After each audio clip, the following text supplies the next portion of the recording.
So the BBC aired a werewolf-style reality television show, The Traitors.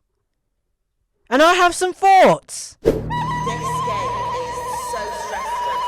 I've gone for Aaron because of the evidence that I've given, like, probably about 5 times in a row. Alex isn't the traitor, straight up. She's my girlfriend. And you saw mine and Claire's connection, and you saw that she was my safety blanket, that you just offed her and got rid of her. So it's easy for you to get rid of her to hurt me. If you give me the chance, I'll build the best traitor team. I've seen him literally on the brink of being voted out, about to walk out over there and seeing him leave.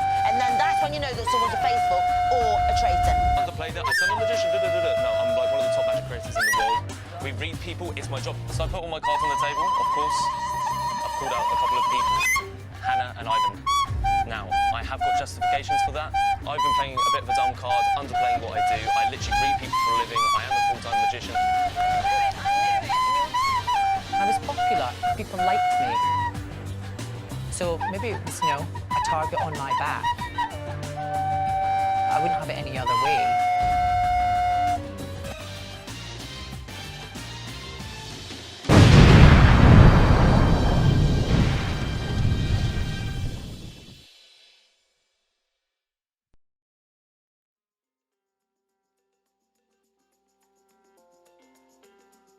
The Traitors is a reality TV show based on the Dutch series De Verradas, which in turn is based on the social deduction game Mafia, also known as Werewolf. I mean, I've heard of Mafia, but I've never played that version. It's always been Werewolf to me. Werewolf is simply 2 groups opposing each other, werewolves and villagers. The game is thus split into 2 phases, night and day. The werewolves kill in the night, and the villagers are told about it in the day. They discuss who did it, they banish somebody, and if they banish all the werewolves, congrats, they win. If a werewolf remains at the end though, the werewolves win. It's as simple as that. I'm pretty sure you've played it before, or even heard of it, or watched a video about it, but I just wanted to mansplain it for the video. You know, we live in a patriarchal society, and I am, in fact, a man. In The Traitors, it's pretty much the same thing. 2 teams, faithfuls and traitors. Faithfuls win if they successfully eliminate all the traitors, thus sharing the prize fund of maybe £120,000. But the traitors win if they manage to make it to the end and steal the money for themselves. They also stay in a castle in the Scottish Highlands, which is very cool. Total commitment to the bit. I respect it, and it just shows they knew this series would take off. Fun fact, I only got into this series because of my newfound love of social deduction games, and mainly Blood on the Clock Tower, which I started playing last year after binging a lot of No Rolls Barred videos. And it's a great game, isn't it? It's really good, man. I thought about doing, a soppy speech about this game has enhanced my life. But screw it. All that needs to be said is, it's a good-ass game. Right? That's all you need to know. Shout out to the Pandemonium Institute, Ben Burns, and all the people there. Bravo. Take a bow. Also, my Twitter and Instagram is @thejacobmosher if TPI want to DM me to play with them, or NRB, if you want to DM me, I can come on the show. You don't even need to pay me, I can come for free. I can, I could, play the games with you, or I could just come on and shoot. I really need a job, please give me a job.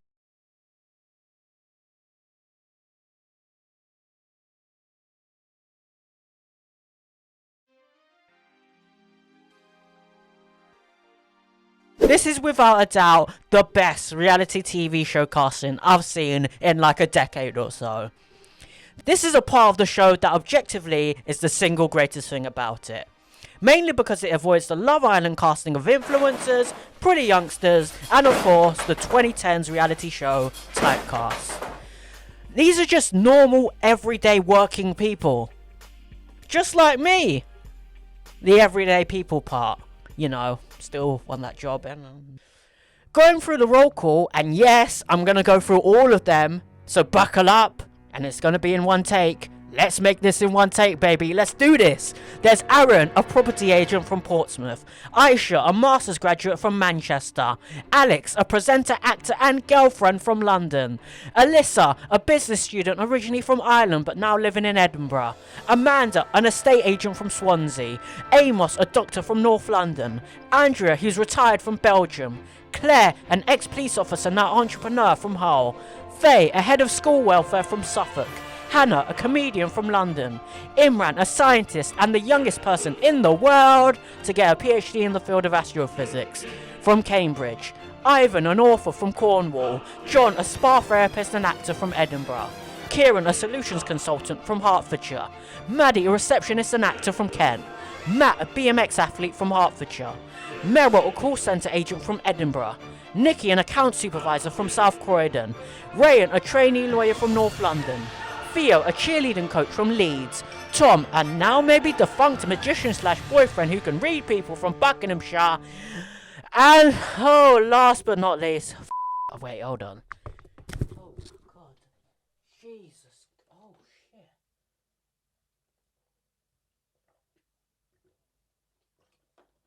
Ooh. Ooh. Okay. It's Wilfred, or Will, or whatever Maddie calls him, a senior fundraiser from North London. That's the best take I've done so far. Oh my god, I got it in one take. Oh my god, that's so cool. That's so cool. That's cool, right, Paddington? Yeah, that's f***ing cool, man. Some noteworthy things about some of the players going into the competition. Ivan loves games, so he immediately has goodwill with me. Aisha, on learning Tom is a magician, says, and I quote, "I don't like magic because I don't like not knowing how things are done," which is quite the thing to say on the first episode of a social deduction reality TV show game. Imran achieved his PhD at 22, which makes him the youngest ever person in the world to get a PhD in astrophysics, which is really, really, really impressive. Aaron's one motivation for winning the game is to give the prize money to his mum, so she can put a deposit down for a house, which is really nice. Nikki wants the prize money to get a new hand. I have also recently learned her Instagram handle is literally @NikkiNeedsAhand, which is very cool. John is hiding the fact he's an actor, so is Maddie, and so is Alex. Alex is also hiding the fact that she got a first in psychology at university, and she's also hiding one more thing. She's hiding a secret boyfriend in the competition. What? A secret boyfriend? But there's like 11 guys here. It could be any of them. Who could it be? Do you want to take a guess on who it could be? I mean, they'd have to be young, kind of Alex's age, and yeah, it's Tom. I told you earlier, remember? The magician slash boyfriend part? That was really funny. Yeah, you definitely laughed at that. Definitely. So yeah, that's the thing. A hidden relationship. But shh. Don't tell anyone. It's a secret. It also kind of sucks for Matt, who immediately started crushing on Alex. That's rough, buddy. We've all been there. I'm sure that little thing, or even the concept of a secret relationship in a social deduction game where identifying lies is key, won't blow up in their faces and cost them in the long term. I'm sure they'll be fine. Also, my favourite is obviously Aaron, just because he's lovely and he wants to use the money he wins to buy his mum a house. How can you ever hate this man or even be rude to him? Everyone should aspire to be Aaron. In the entire country. Maybe this will be a better country if everyone was just like Aaron. And that's the theme with these castings. Everyone is pretty likeable in my eyes. Even the cocky dickheads are fine in the grand scheme of things. There's one person that's just awful. Jesus Christ, what a piece of shit. But we'll get to him. We'll get to that bully later. For now though, I've spat out a load of exposition on you. I think it's time for a break. Listen guys, I don't want to infringe on Quinton Review's intermission gimmick, but that's exactly what I'm gonna do. It's a long boy video and I've got to break it up somehow. So this is the officially sanctioned Traitors Time Out. which is so much different from an intermission, so I'm definitely not stealing the intermission thing. Don't say that I am, because that's not what this is. This is Traitors Time Out. This is totally a different thing to what Quentin Reviews does. Plus, I've seen intermissions in, like, The Godfather and Seven Samurai, so they're not totally original to Quentin Reviews, you know. I'm not stealing, because that's not what I'm doing. I'm not stealing, right? And for our first Traitors Time Out, we're going to be looking at the lovely host of this lovely program, Aunty Claude. Claudia Winkleman is a famous presenter here in the UK. Mostly famous for her presenting on Strictly Come Dancing, but earlier in her career was the face of the UK coverage of the 79th and 80th Academy Awards, as well as co-presenting the film programme on BBC One, which is definitely relevant with me. As a certified cinephile, I approve. I'll be honest, I don't really watch Strictly Come Dancing, like, apart from me being in the room eating whilst my mum has it on. Or my mum trying to force me to watch a dance from it. Like, watch this, look at how funny Ed Balls was. I was crying. Didn't you hear me from downstairs? But on the odd glance, I could tell Claudia was a really entertaining and engaging presenter. Also in 2017, so my first year at uni, I was obsessed with the Would I Lie to You YouTube channel and all the compilations they had on there. And one of those compilations was of Claudia and all the times she had a story, and they were very funny. So I've always liked Claudia and I thought she was delightful. But when I tell you that this show made her elite, you better believe me. A breakout for her, I would say, even though Strictly kind of did that, but as we've already established, I don't Strictly Come Dancing. She became the voice of reason, the proprietor of chaos, and the emotional heartbeat of the show. Whether that be cheering on the contestants during challenges, warning everyone of the consequences for not catching the traitors, laughing at the, chaos of it all, or comforting some of them. She became the mother and auntie of the group, and it all worked into one big happy family. Even though this is a game that begs you to succumb to the paranoia of it all. Shout out in particular to her comforting Will in episode 10. Such a sweet moment that was really, humanizing and pleasant in amongst the lies and deceit this game by its very nature brings out. BBC, you gotta let her host more stuff, because she's great. Also, I didn't even mention the costumes. Sheesh! They were fabulous. And there's memes galore when it comes to that, and her signature fringe, so go watch those on, like, TikTok, or whatever the young people nowadays watch. They sum that up pretty well. I shouldn't say the young people nowadays, because I'm only 24. Okay, that's our first Traitors Time Out over. Now let's get on to the main course, and essentially what this show lives and breathes on. What makes it tick, and its unique selling point. The roundtables.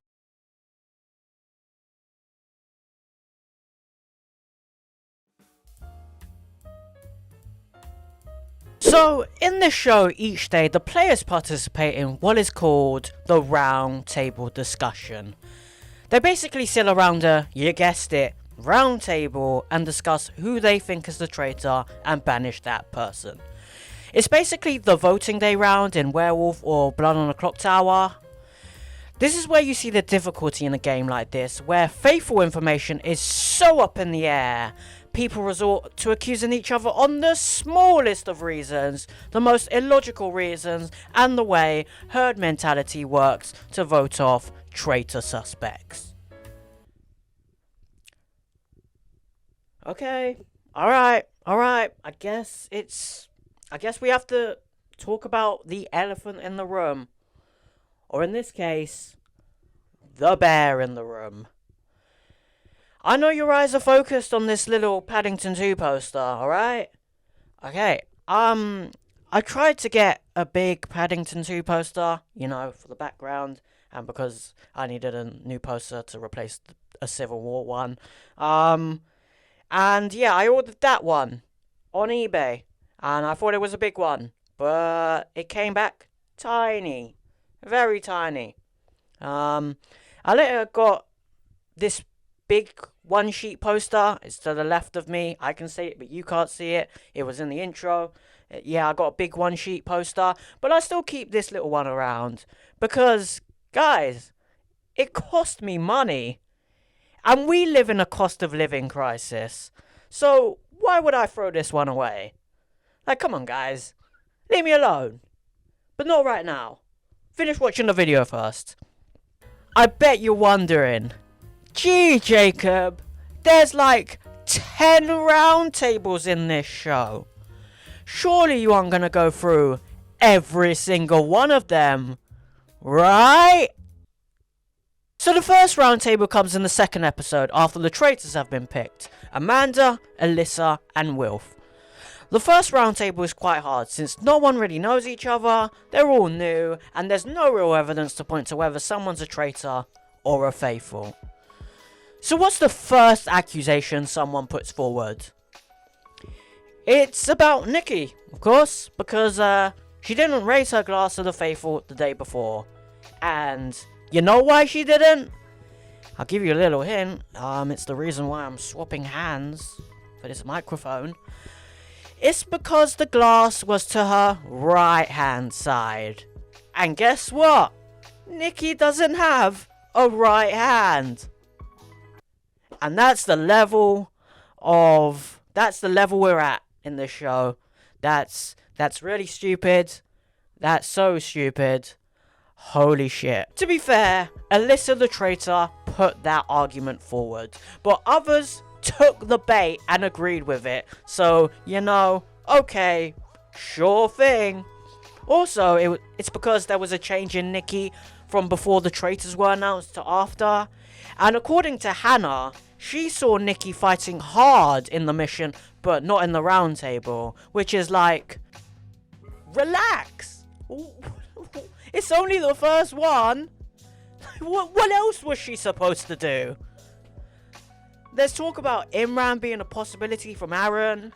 Imran talks about Faye too, but in the end, herd mentality rules the table as everybody votes for Nikki, apart from Aaron, who goes with his gut and says Imran.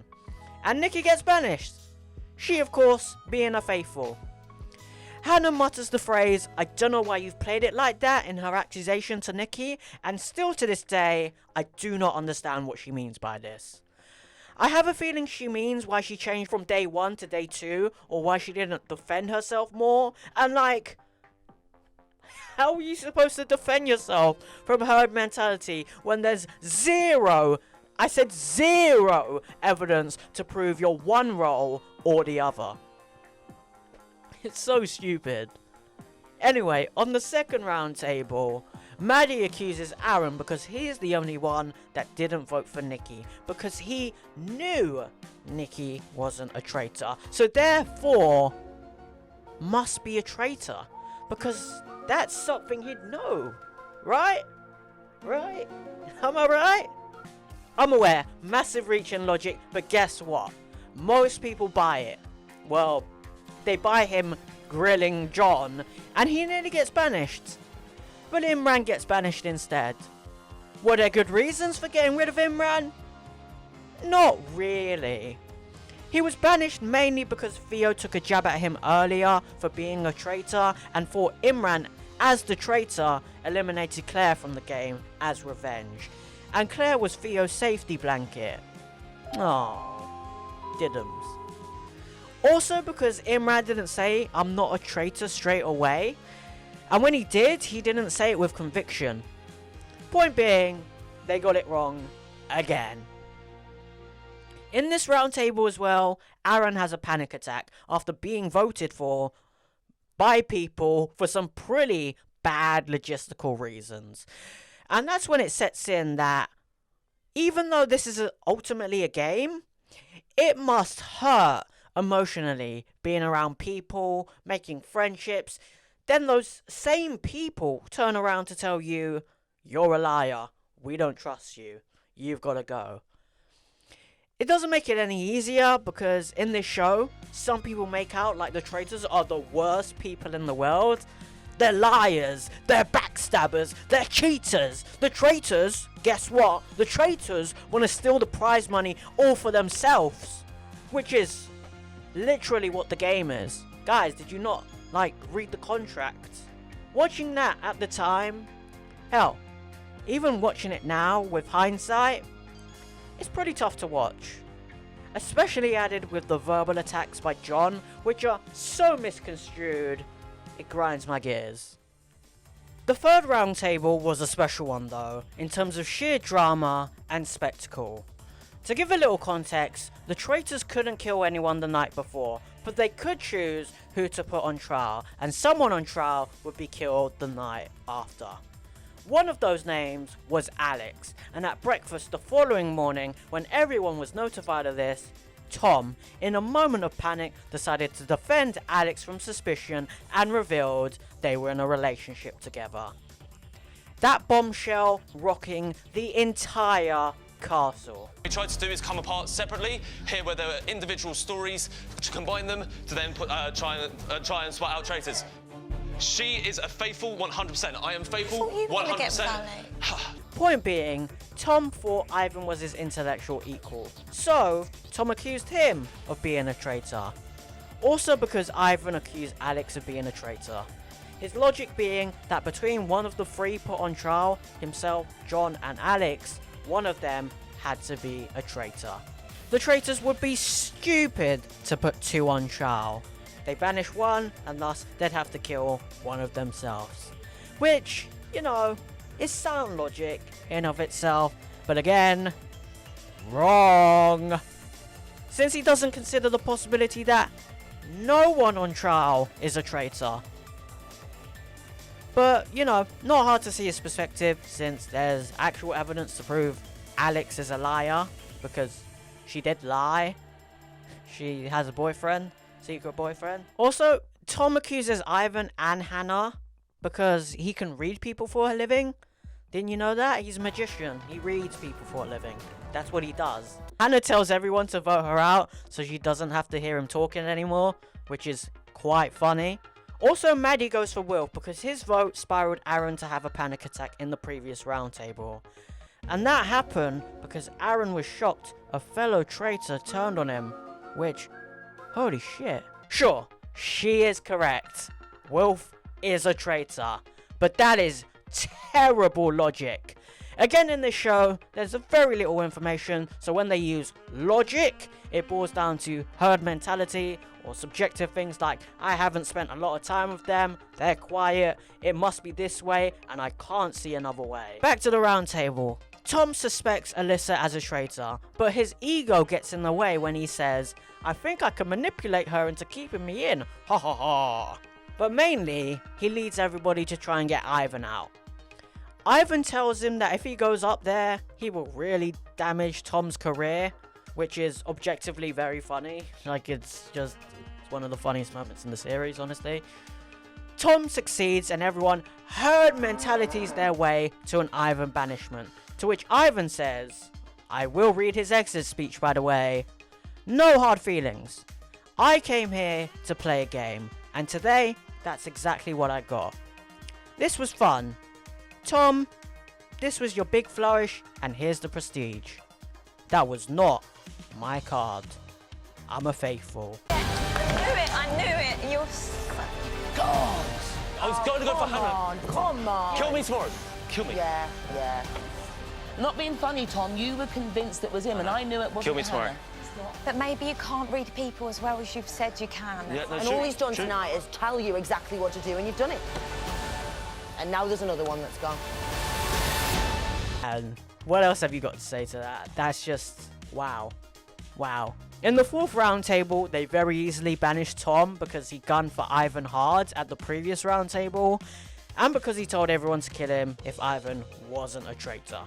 The only noteworthy thing here is that this kind of makes Alex trustworthy to them, since by their logic, if one member of the couple is faithful, the other one must be, which doesn't really make any sense, but it is what it is. Maddie also calls out Meryl right after Tom leaves because Meryl says, I knew he was a faithful, even though she literally voted for him to be banished, which is another example of the crazy elite logic by Maddie, but honestly speaking, that one kinda landed. Like a Meryl. What the f was that? That's a bit dodgy. Roundtable number 5 is a lot more interesting. Andrea kicks off with accusing Alyssa because she believes a younger person could take the emotional / maybe physical turmoil of being a traitor. Alyssa tries to put the suspicion on Alex because of Matt's demise, but seeing as though her boyfriend was a faithful banished in the last roundtable, who she heavily sided with, and she's kinda trustworthy to the group now, it doesn't really work. Alex puts it all back on Alyssa, since if Alex was a traitor, she wouldn't put herself on trial, which makes her believe more it's Alyssa, as it's what she would do as a traitor. Another big accusation is Amos. Now, Amos and Kieran were both kicked out at the beginning for some dumb exercise that didn't really amount to anything and just meant they had a head start and just spent 5 days chilling. Got a head start, which was stupid. Please, BBC, don't do that again. That was really dumb.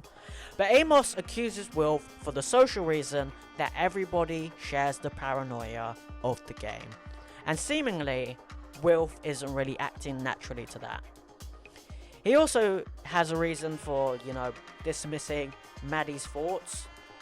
And I've already said that Maddie's logic makes no sense and her theories are way out there, despite one of them being right for the wrong reasons. However, the thought finally does seem to gain traction, with the spotlight being on Wilf, the actual traitor. Maddie asks everyone to join her on voting for Wilf and later Aaron, but my boy Aaron brings up the terrific point that Maddie never actually contributes anything else to the group by looking for, anybody else or seeing outside of a flawed logical theory. That's when she does the ironically viral thing of naming everybody who's a faithful and a traitor. Basically, she says everybody is a faithful apart from Hannah, who she's unsure about, and Aaron, Meryl, and Wilf, who are the traitors. It sounds like I'm being harsh on Maddie, but she's flipping great, man. You gotta love her. She's just like me every other Clock Tower game. Like when I bluff Spy or Widow and then I give the Grim to my fake demon. It's just funny and it's just chaotic. And I love chaos. I'm sure her saying somebody's a faithful won't bite her in the arse later. Theo tries to point out a social thing of Wilf looking very uncomfortable, which is actually pretty good, but straight after says, I'm going with Maddie because she voted with me for Nikki. And Theo, you do remember the part where Nikki stood up at the front and said she's a faithful, right? Wilf, under the pressure, tells everyone he's going to do something different, and he goes for Alyssa. That was a genuine shock to me. Probably my biggest of the entire series. Traitor on traitor violence, guys. Traitor on traitor violence. But in the moment, and definitely in hindsight, this was a great move. Probably the only thing you could do at that time. I mean, hurtful on an emotional level. Like if I was Alyssa, I'd probably be a little bit pissed. But something that needed to happen. Alyssa tries to defend herself, but she slips up. Says she's too nervous to point fingers. And Amos jumps right on the back on that to ask why. She says she's not 100% on anybody being a traitor right now, which is oh no. No. Andrea mutters something like, but nobody's 100% on anything right now. And that's it. The battle lines are drawn. It's voting time. There's 1 vote for Maddie, 2 on Rayan. Oh yeah, Rayan was suspected on his quiet nature. It's pretty bullshit, to be honest. 5 votes on Alyssa, and 5 votes on Wilf. And you'll never guess who gets the deciding vote. It's down to Amanda, the 3rd traitor. Oh my god. What a series, man. What a series. At this point, I was weighing it up, and I thought Wilf was going. He was overly acting for me, he was heavily suspected, not to mention, he's trying to throw his fellow traitor under the bus. I thought it was game over for Wilf, and that's exactly what Amanda doesn't do, because she votes for Alyssa. She gives her reasons, going to the over dramaticness of her performance and the whole "I don't know how to act around adults, but you are an adult" part of Alyssa's defense. That's her reason to everyone, but we can read between the lines and the subtext. Those were her reasons for why Alyssa's a liability for the Traitors right now. We know the drill. Alyssa gets up and proclaims that she is in fact a traitor. Alyssa calls it the poison chalice, cries, and then apologizes for seemingly being a traitor. And, like, she has nothing to be sorry about. It's the name of the game. She got a role, she played well, but ultimately got caught. It is what it is. Please, why are we making the traitors out to be like some kind of criminals or something? That's really weird. Wolf breaks down in the aftermath, and I seriously think that was a combination of throwing Alyssa under the bus, trying to be faithful-like, and avoiding elimination. Beautiful, beautiful, beautiful, beautiful. He earned that. Maddie says, even as he's breaking down, that it could still be him, which is hilarious. Later on at Traitor's Tower, Amanda threatens Wolf by asking him, I'm not doing a Welsh accent, please don't ask me to do a Welsh accent, I'm not doing it. What's on the flag of Wales? And that's what she'll be if he throws her under the bus, which is foreshadowing. After that big high for the faithful in roundtable number 6, they learn all the wrong lessons from getting the quiet, reserved Alyssa traitor out and vote out the quiet, reserved Ryan. The same old, you're not my 100%, we don't have a connection, I don't talk to you, so you must be a traitor reasoning, which is bullshit again. The only real noteworthy thing about this roundtable is that Maddie was another suspected person, and when Faye voted for Maddie started crying, which, holy shit. Faye must be a traitor because she's been suspicious all series, and Maddie must be the other traitor because she cried at the backstabbing of another traitor. Oh my god, guys! I've solved it, I've got it! Roundtable number 7, Theo is banished. And if you're expecting me to summarize the reason for him being banished, I guess it's because he's depleted in energy, which is metaing the game a little bit, because it was revealed the traitors filmed their tower scenes at like 2 o'clock in the morning, and that has to be several setups and takes. Then they've got to be up in the morning for the shoot, and it's a long night. It's just a long night, so they're going to be really tired, so it's meta. Andrea does say he's maybe a bit sensitive, and that means he's maybe a traitor, which is, it's just a personal jab, right? Like, what the f***? When Andrea later voted for him and Theo gave his passive-aggressive, yeah, sure, cool, gotcha signal, I kind of thought that was a bit rude from Theo, but watching it back, it was provoked.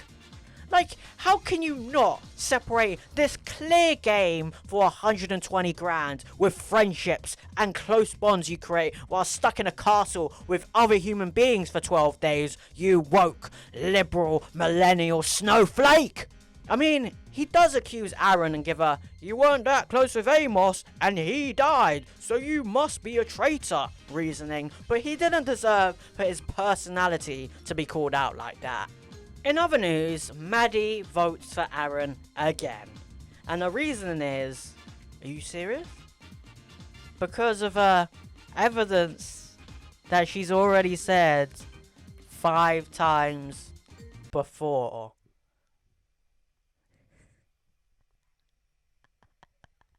Evidence. Evidence. Evidence.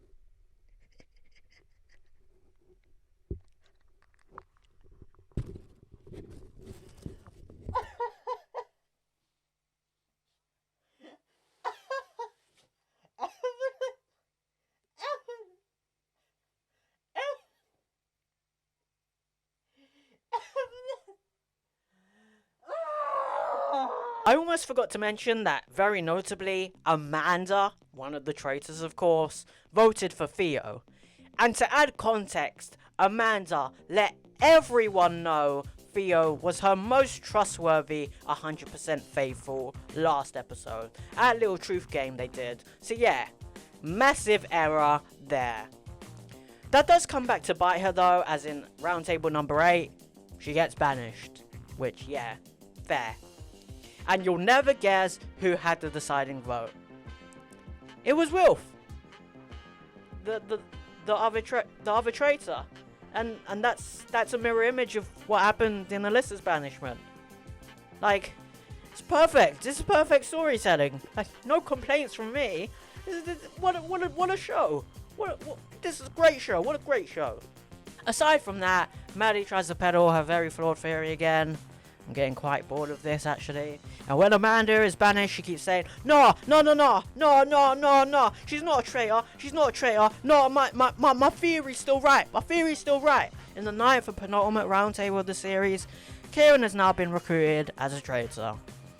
I mean, I say recruited, it was more of an ultimatum of join me or be killed in the night.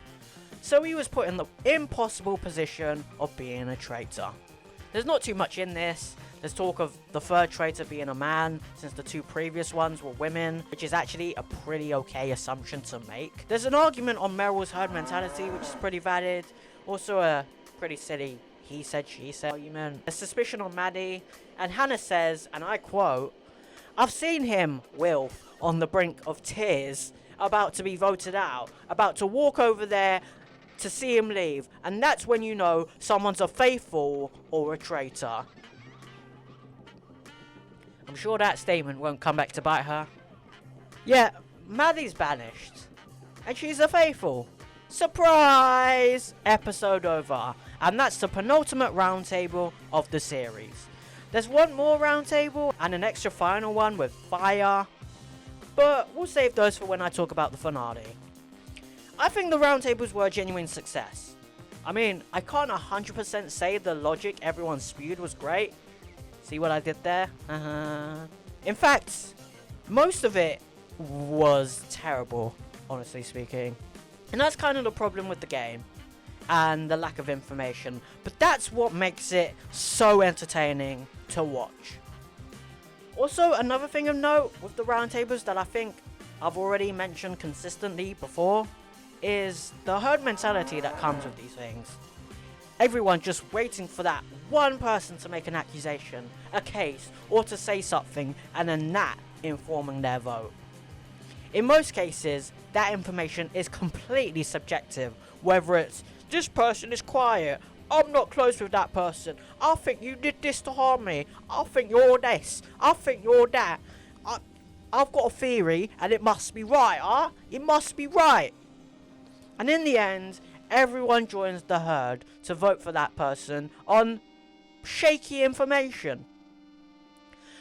But that's enough of the roundtables. They were successful, but they weren't the only things that won the show. The Traitors UK also banked, quite literally, on another concept to spice things up and make things interesting. And that was the challenges.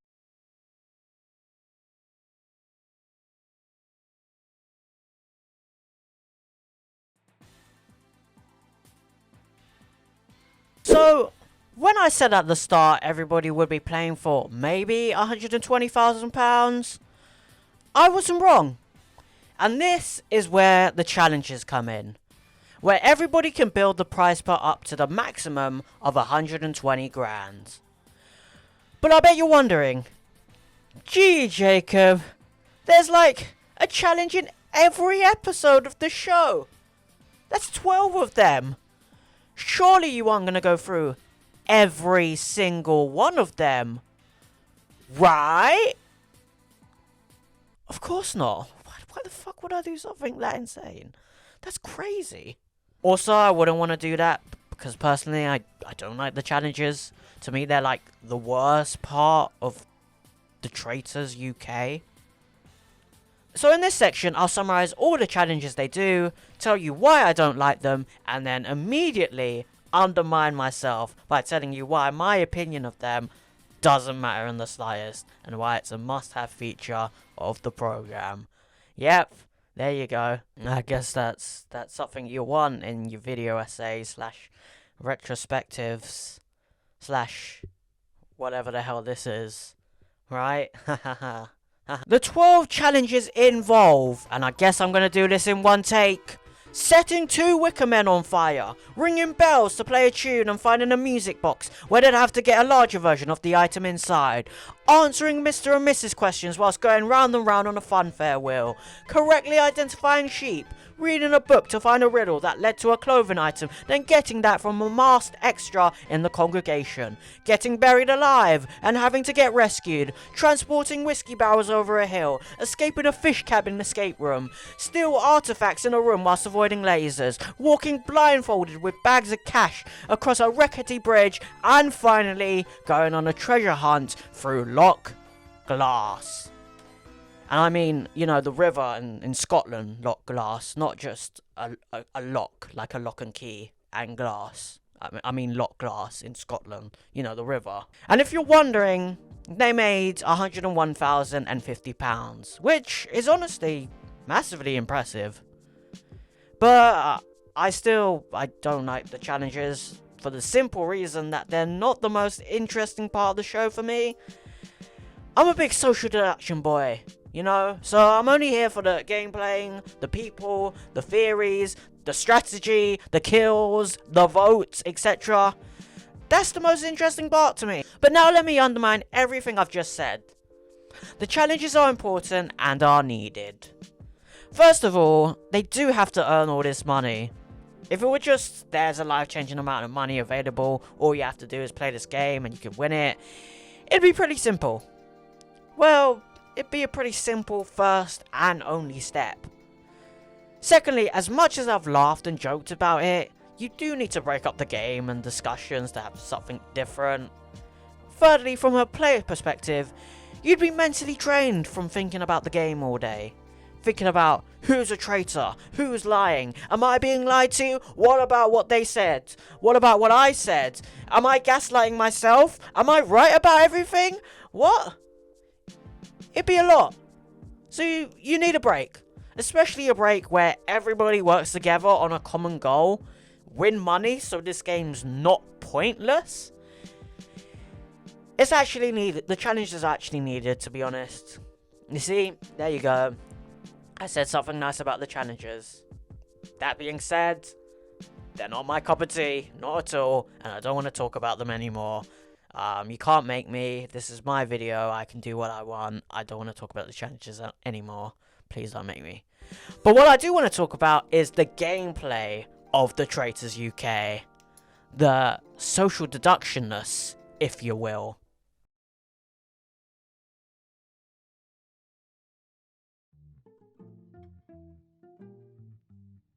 I thought some of the gameplay in this show was fascinating. It ranged from pretty good to infuriatingly bad. And by gameplay, I just mean how people played the game, how they socially read the others, their strategies, and their thought processes. For this section, because there's so much, 12 episodes, so many chats, so many theories, kills, betrayals, reasonings, etc. I'll break it down into the good, the bad, and the fugly. I've got to do it. I've got to do it. I've got to do it. Gotta hold my hands up, say my bad, because I've got to give Wilf his flowers. For weeks on end, I thought he was overacting, I thought he was a liability to the traitor team, I thought he would crack under the pressure, I thought he'd be gone, but he proved me wrong. His strategy of befriend and betray was a good one, especially to befriend the loudest people, i.e. Hannah, and you know how great that turned out to be. He carried himself well in the roundtables, he blended himself well as a faithful, his deliberations when it came to traitor kills each night at one point, and when it came to throwing his fellow traitors under the bus, you've got to admit he was right on both occasions. I mean, just look at his reaction after he threw Alyssa under the bus and she revealed her traitor status. It's perfect, to be honest. And that's probably the central reason why everybody, rightly or wrongly, trusted him thereafter. The record shows that he was technically the best traitor in the show, and you know what? he deserves that title 100%. Alyssa was also very good at controlling her emotional state and appearing as a fellow faithful. She was good at throwing in other names, low-key as well. I mean, the infamous example is of Nikki not picking up a cup with a hand she did not have, and whilst that wasn't the main reason she was banished, it did have a hand in it. Also, the fact she was not immediately suspected right after this incident is testament to how well she played. Amanda was legit the bookies' favourite to win on a week-to-week basis. Nobody suspected her, everybody trusted her, she kept her cool as a traitor, she was like the mother of the group, and probably the mother of the traitors too. The way she kind of led the discussions for kills each night was very good, and she was the best player there, socially speaking. Not one person could read her. Amos was one of the smartest people in the game, and had he not been killed, I bet he'd have solved the game, or at least come close to. Him telling everyone the game we need to play isn't let's find the traitors, let's find the faithfuls was really good. Him explaining the paranoia that unites the faithful, and that probably means Wolf is the traitor, was also very good. Him asking Alyssa why she's nervous to point fingers at everyone, and why she's not 100% on when she does, and what would make her nervous about pointing fingers at traitors. Got Alyssa out, honestly. And the answer she gave made her look so guilty. He was also on the cusp of getting to Amanda because he was probing, even if he did call her a good judge of character. He was close. He was very close. He was a threat, and that's why he was murdered by the kiss of death. Kieran was a good faithful in the game. He went in on the social hunch about Wilf, about the nervy nature about him. Kieran was right. He was also on the money about the traitors having an older person to keep the younger ones in check. Sure, the specifics of it being Amanda were given by Wilf, a traitor, but Kieran narrowed it down to Amanda and Andrea, so that's pretty impressive. Alex and Hannah had good suspicion on Alyssa when she was sitting on the fence, and it was brilliant from Alex actually picking up on that in the round table. Figuring out that putting herself on trial would be suicide, when prior to that, no one suspected Alex. And I don't know why nobody else thought of that. That was quite simple. Alex also trusting Amos with that recruitment thing was a very good play. And I see the reasoning why Alex and Tom would keep their relationship a secret, and why in some sense that is a good social move. Honestly, if I had a girlfriend and I went on the show, I'd do the same thing, honestly. Tom also read Alyssa like a book, which was pretty cool. I'm basically talking to the traitor right now saying play your game smart if you want to go further. You think there's a traitor in this case? Yeah. I am saying if you want to go far in this game, you know who you are. You need to backstab one of your own traitors. And that's a selfish thing, but that's what this game is. Think about it. Ivan was just a fun game player. I would love to play any board game with him, honestly. Could you imagine me playing Blood on the Clock Tower with him? That'd be f***ing awesome, right? Like, I'd love that. He seems so cool, and his exit speech was amazing. And Imran, oh Imran. Him going into the game with the mindset of lying by telling the truth 90% of the time. Genius. Wanting to vote based on evidence, which he does admit is quite hard in this game. Genius. You've said this sentence, or you've said that word, you've offended me by doing this. It's all petty things, and none of these things actually prove or suggest that anyone is a traitor. Genius. Him calling out herd mentality. Genius! Him not succumbing to their convince us crap, because ultimately that doesn't prove anything. Genius! His exit speech, which has nothing to do with social deduction, but I wanted to mention it anyway, was my favourite of the series. Genius! He was great and would have been an incredible asset to the Faithfuls, but they screwed that up. Oh my god, Imran. Imran's so good, man. I love Imran, man. Imran, man. Imran. Imran. Yep, the goods were that short. We cannot start this bad section without mentioning Maddie's theories because, oh god, they were very bad and utterly incompetent, I would say. So, this all started in the very first roundtable when everybody votes out Nikki, apart from Aaron, who honestly doesn't think she is a traitor, and because of this, Maddie concludes Aaron must be a traitor. because the traitors know who's faithful, and he knew Nikki was a faithful, so didn't vote for her to try and look good, I guess. Her reasoning. It goes one step further in the roundtable after, when the group starts to suspect Aaron even more, and most even vote for him, resulting in him having a panic attack after Wilf's vote, and Maddie again concludes that Wilf's vote caused him to have a panic attack, so Wilf must be a traitor, and that reaction was the result of shock at one traitor turning on another. Now, you at home may go, "But Jacob, she got one traitor right, that's a good thing!" And okay, sure, whatever, if you want to look at it like that, yeah, she got one, well done! Thumbs up! She got one! She did suspect Wilf, bogus theory or not, still a traitor. That's one in the bag, right? Still though, I know you're a smart person at home, so you already know how broken this logic is. First of all, I don't think the traitors are stupid enough, or even malice enough to throw each other under the bus in just the second ever roundtable. That's terrible for them, cuts their numbers down at the game's start, and they're not that dumb. Come on man, give them credit. Secondly, what if Aaron did go and was revealed as a faithful? What would happen to the theory then? Is it broken? Who knows? Thirdly, all this logic depends on the idea that Aaron is a traitor. And you know, what if he isn't? He might not be. It's logic that shuts out a dozen different possibilities and contradictions. Why would Wilf's vote in particular have such an effect on Aaron? Well, because if Aaron's a traitor, maybe Wilf is one too, and it's shocking to him because it's one traitor turning on another, therefore both Wilf and Aaron must be traitors. That's the line of thinking, except all of that logic depends on the idea that Aaron is indeed a traitor when he might not be. It's logic that shuts out a dozen other possibilities and contradictions. If you just follow her thread of thinking, then yes, it could make some logical sense, but her mind is still blinkered to a lot of other possibilities, possibly more sensible possibilities. Because for whatever subjective reason, this is the line of thinking she's most keen to follow. This is the one she wants to pursue. I hope that makes sense. Honestly, it wouldn't have been that bad, but she kept on going at it. It's like episode 6 and she's still on it. And she doesn't even consider that, hey, traitors voting for each other on the second ever roundtable is like suicide for them. Or what if it's just not Aaron? Let's help the faithful out. And what are some other traitor choices? Nope. It's still Aaron's gotta go based on my logic. Will's gotta go based on this theory. And that's the level we're at when it comes to, you know, gameplay.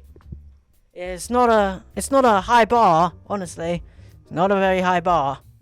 Theo accusing Imran after he jokingly called out Imran on the first night. Claire was murdered, thus that was Imran taken away. Theo's safety blanket was also very bad. It was easy for you to get rid of her to hurt me. Also his Imran, you're a blank canvas with no emotion. Maybe you need to work on that. Slams wooden tile. Was silly. It was dumb. Amanda saying Theo's her 100%, then 24 hours voting for him to get banished. Lost her the game. Alyssa's final defense was a huge L. Wilf recruiting Kieran was a bad decision. I won't spoil that moment just yet, but in the moment, he talked about how Andrea would never get banished and the only way she was leaving was by murder. And like, he just explained the perfect reason to recruit her as a traitor. Plus, Kieran was a powerful faithful and his switch would have been obvious. Hannah defending Wilf and saying he's 100% a faithful was terrible, honestly. Episode 11 is full of quotes where Hannah defends Wilf and it has aged like milk. Honestly, everyone saying 100% faithful was terrible. My number one pet peeve of the entire series, because there is no way to prove whether you're one role or the other. Well, the only way is to get banished and reveal who you are, but that went over everybody's heads. Meryl just going with the herd mentality all the way through and not having a clue what happened most of the time was something, I guess. Especially her vote in the end game later on. And last but not least, it's Dark Magician Boy. Where do I even start? Out in his and Alex's relationship for no reason, accusing Ivan because he's playing the game well and he's his intellectual equal. His social reads on Ivan and Hannah, basically the same as Maddie, not considering other worlds. Suspecting Alyssa as a traitor, but instead of telling anyone else to help, decides to try and manipulate her into keeping him in. And of course him saying, I read people for a living.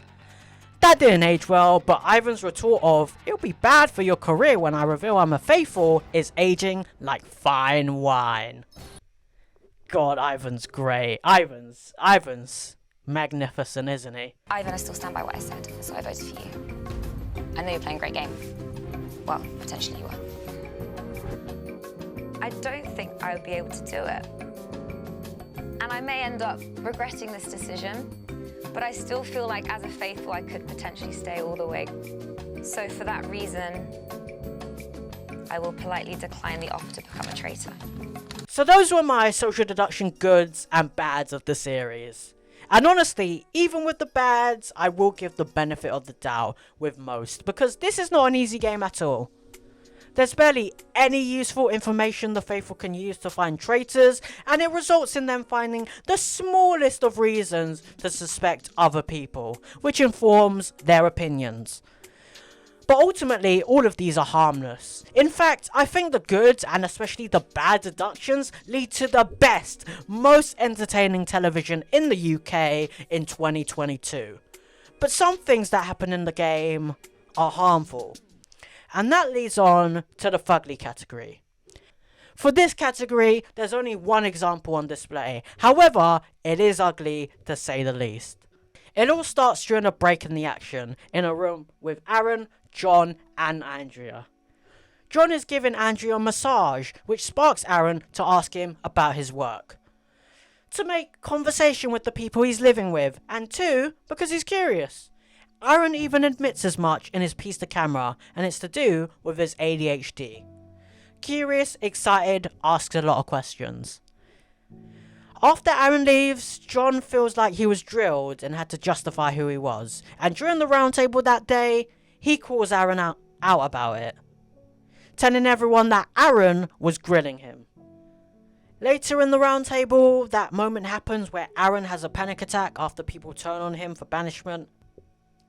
After the roundtable, a distraught Aaron asks why nobody brought up their suspicions and problems with him beforehand to not feel attacked out of nowhere at the roundtable, which brings another round of quote-unquote arguments between him and John. The next day at breakfast, there's some more accusations from John, who tells Aaron that he should get an Oscar for his performance at the roundtable, and that he didn't believe that for a second. And well, let's just say watching all that back to write down for this section was tough. These are very tough to watch scenes. Now, I really wish I could show you these scenes and give the full context of what's said, etc. from the show. However, I know the BBC will block this video worldwide if I do that, which, you know, is fair enough, because that's definitely not fair use. But that doesn't stop me from reading the transcript myself, which is exactly what I'll do before I finish giving my full thoughts on the situation. Paddington, you might want to block your ears for this one. Someone's not being very kind and polite. Starting with Aaron, Andrea, and John in the room. It starts with John asking Andrea, "How's your shoulder?" "It's a little sore. Just put your head forward," starting his massage. Then Aaron asks, "How long does the massage normally take you to become a masseuse?" John replies with, "Well, massage therapist. I don't like the word masseuse." Aaron apologizes. "Oh, sorry." John accepts it and says, "Oh, it's alright." John answers by saying it can normally take between 3 to 4 years. Aaron asks another question. "Are you classed as a professional?" John answers, "Yeah, you do different levels in a spa. You have to have a 3-point skill set. I went and kind of managed for a while, and then I went and trained up." Aaron asks another question. Did you have to pay for the courses yourself? Yeah, I had to pay half. Aaron asks another question. So how long have you been doing massage therapy? About 11 years. Then it cuts to Aaron's piece to camera. The benefits of having ADHD is just you're like super enthusiastic all the time. I get excited, I have a lot of energy, I get really curious, I have a lot of questions, I'm very invested in what people have to say. When Aaron goes, John asks Andrea, was he drilling me for information or was he genuinely interested? It was kind of like I was having to justify who I was. Then at the round table, John explains that while he was trying to massage Andrea, Aaron was kind of grilling him. Aaron tries to say, no he didn't, when John reiterates that yes he did and to let him finish in an aggressive tone. Yes, you were grilling me, asking about my qualifications and asking me how long I've been a massage therapist and levels. You were really trying to trick me out. Aaron tries to explain that one of his top qualities is he's very curious, but John responds by saying, but you've asked me this before, you've asked me the same. Aaron then questions whether he can be interested to learn, but John shuts it down by saying, but you've asked me the same questions. So, after a round table, a panic attack from Aaron later, John gossips with a load of others saying Aaron was absolutely bawling and crying like he'd lost his mum regarding Claire. And when Aaron tells them that Aaron looked innocent to her after the round table with Theo agreeing, John goes on to say in a dismissive tone, remember, it's a competition. It's a game. Leaving the room? I mean, come on. It's a fucking game. Aaron then enters the pool room where everybody else is. He asks the group, why didn't anybody mention any of this earlier regarding their suspicions, etc.? And John tells him that he deflects. You never sit down and talk about yourself. It's like you're on a lad's holiday and it brings him concern.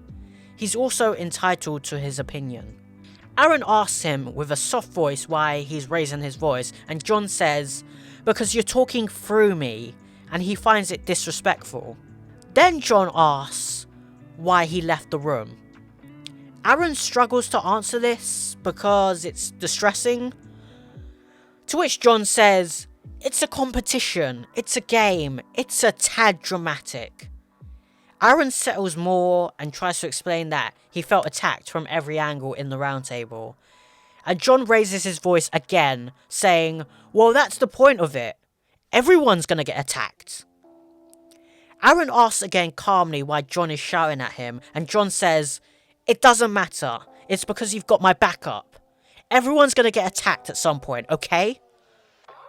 The final moment happens at breakfast the next day when Maddie again accuses Aaron for her theories. John then pipes in with 100% agree, 100% agree. You should have an Oscar for that performance. I didn't believe that for a second. All of that was really ugly, right?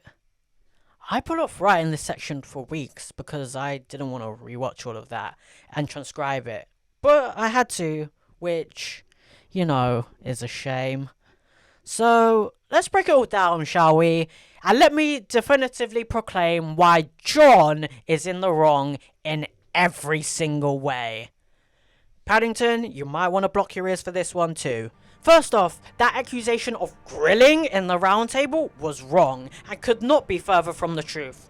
I'm pretty sure calmly asking someone about their life isn't grilling. US soldiers weren't curiously asking for details about the Abu Ghraib prisoners to get to know them better. Secondly, he mentions, it's just a game, bro!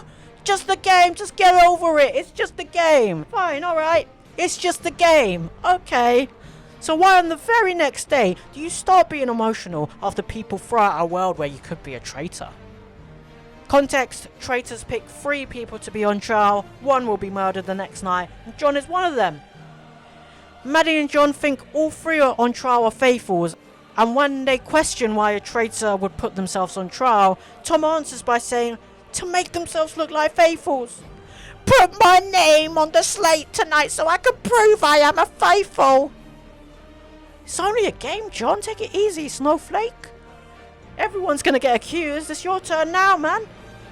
Don't be so dramatic. Thirdly, this is pretty funny, but it's ironic telling Aaron he should have an Oscar for that performance when John himself is an actor. Wait, was that not public knowledge? Well, he didn't disclose it to anyone else on the show, but yeah, he's an actor. Remember when everybody was pissed at Maddie for not telling anyone she's an actor? John managed to escape that particular minefield for some reason. I just think it's funny that he's accusing others of lying when he himself is lying about parts of his own life. But that's what was shown on screen to us, the audience. It could have been edited out, so who knows? He might have told people he's an actor. I don't know. I don't care. Which leads us on to the fifth reason, which is his response. Kinda. After the episode of his departure aired, he tweeted his goodbye message and was met with some responses calling him out on his behaviour towards Aaron. Most of which were blocked, which is the sign of someone that wants to hear criticism, right? But there's one user he did respond to. His response was later deleted, so I have no clue what it was. But the initial question was, did you have a conversation with Aaron about his ADHD? Was he interested to tell you in detail about the condition? Did you ask him about his life, or weren't you bothered? Did the show make you paranoid to feel someone asking about your career was intrusive? Whilst I don't know what his reply was because he deleted it, we can infer from the response that the reply had something to do with the footage being heavily edited. I also remember him tweeting about being edited to be a villain or whatever. And to those points, that's fair enough, I guess. The edit is important and it can change the context and narratives of things. Case in point, I think the edit and producing of the show stitched Imran right up. I don't want to psychoanalyze people via my television screen, and I might be totally wrong here, but he just seems like an awkward, introverted guy who's never had to think about his image in a broader context before, especially on national television on the BBC. That thing he said at the challenge about old people being on his team is something editing can focus on to make him look awful if that's what the story the producers wanted to tell is. As well as the producers definitely coaching him to keep bringing up his PhD shtick. Another thing is Aaron's piece to camera, which explained his ADHD thing, which John may not have known about when he had that conversation with Aaron, which is reasonable. It's reasonable. And to edit that piece to camera in made it 10 times worse. The main point is, we are not there. We're not in the room with these people. We don't know the conversations that happen 24/7. We don't catch the full context of things. Only what is being shown to us after an edit has taken place. However, in this case, especially in the first interaction where Aaron is asking questions to John, there's two reasonable reasons why John would take a giant leap to call that moment grilling, and also why John would be so rude and aggressively toned toward Aaron. One is, Aaron actually said, "Hey idiot, what do you do for a living? Tell me, why are you here, huh? What will you do with the money? Where are the traitors? Where are they?" You lying to me, John? Don't lie to me, bitch. Or alternatively, Aaron was really rude to you. Offensive even. Discriminatory, you could say. And I don't know about you, but if either of these things happens, I think they'd leave it in. So the fact we see Aaron asking these questions, not in a rude manner, but in a curiously considerate manner, then we see John at the round table call that moment a grilling, and him trying to say he felt he was justifying himself to Aaron is incredibly disingenuous. I hate to be that guy, but it's gaslighting 101, baby. There's one more reason, though, that paints John in the wrong. That's right. There's 6 of them. 6. Can you believe it? 6. And this might be the most important reason, because this is just logical. Everything else can be argued against, technically. We weren't there. We don't know the full extent to everything. It is a game at the end of the day, so he is technically correct. And yeah, he doesn't have to disclose to anyone that he's an actor, except the casting team. But this reason is logical. Okay, let's live in this fantasy world where Aaron is a traitor. Let's take all of what John is saying seriously, and let's say Aaron was really grilling John about his career and his qualifications, which made John uncomfortable since he was essentially justifying his accomplishments to him. That's the world, yeah? That's the world. That's the world you want to paint, huh? And can you see where I'm going with this? I'll give you a minute to think about the world, and then I'll destroy it, Alderaan style, with one question. Alright, start the clock. Now! Sorry it's taken me a while to make this video. I've been procrastinating a lot, playing games, also working on some stuff.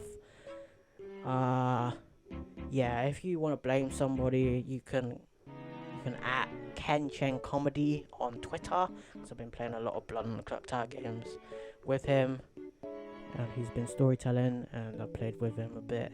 Actually, you know what? No, don't do that. Don't bother Ken. It's not Ken's fault. Please don't do that. Don't randomly at somebody on Twitter and saying that it's my fault. Actually, I must admit I'm a human adult male, and I've got to take responsibility for my actions. And yeah, it's my fault. It's my fault, really. I wanted to play those games, and I wanted to procrastinate, and I didn't want to make this video for a while. Don't know why, but I did. Yeah, it's all my fault. Go. You know what? Do the opposite. Go follow Ken Chen Comedy on Twitter. Actually, he's a very funny guy. Very funny guy.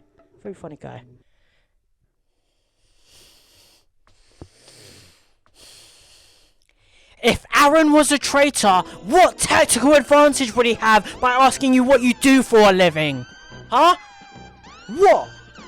What tactical advantage would he have? Huh? By being a traitor? Huh? Is he gonna go, his strength is massage therapy, so I'm gonna make my back as solid as a rock? Or, I know his weakness, being called a masseuse, so I'll frame somebody by telling him that they called him a masseuse. I'm gonna tell my traitor friends. Is it to get closer to you, so you trust him? Because that's stupid. Because everyone will want to do that, because you're living together. I genuinely do not know the answer to that question. What is it? What tactical advantage would a traitor have by knowing your occupation? I'm perplexed. I have no words. I thought Maddie's theories were bad, but at least there's something. I get it. If you're there and there's no information about, you'd resort to tells, slight movements, social cues to try and put it all together. But with this, there's nothing! Nothing! Do you understand it, Benedict? I'm sorry, I'm confused. What about, Way? If I knew that, this conversation wouldn't be necessary. Surely. Maud? Do you...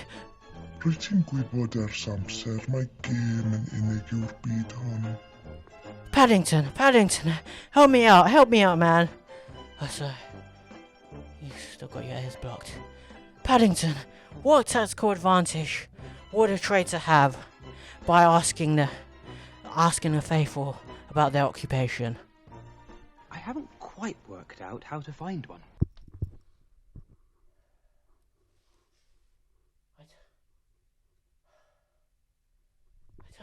I don't have the pillow. I can't scream into the pillow. I can't. Oh, what the? Oh, fuck yeah. I'm gonna have to. Oh, fuck yeah. I'm waterboarding myself. I can't take this no more. Fucking shit. Oh, fuck.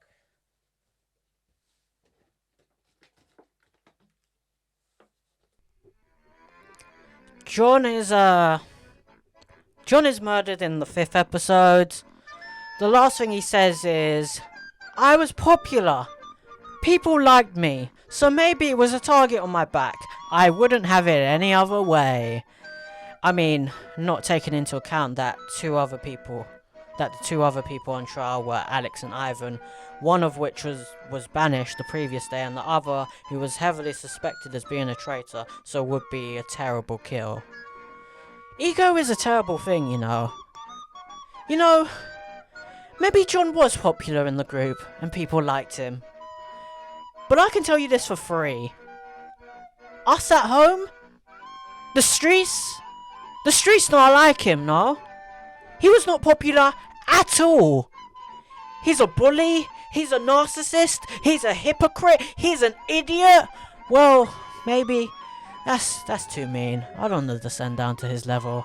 I'm sorry, Paddington. I'm sorry. I hate bullies because I was bullied for a long time in primary and secondary school. I mean, I'm 5'0", so that makes that descending to your level joke funny on two fronts. Point being, I know what bullying feels like, and John, you're a bully, mate. What a sad little life, John. I hope you spend your future money that you make on those pantos you act in on lessons in grace and decorum. Because you have the grace and decorum of a reversing dump truck without any tyres on.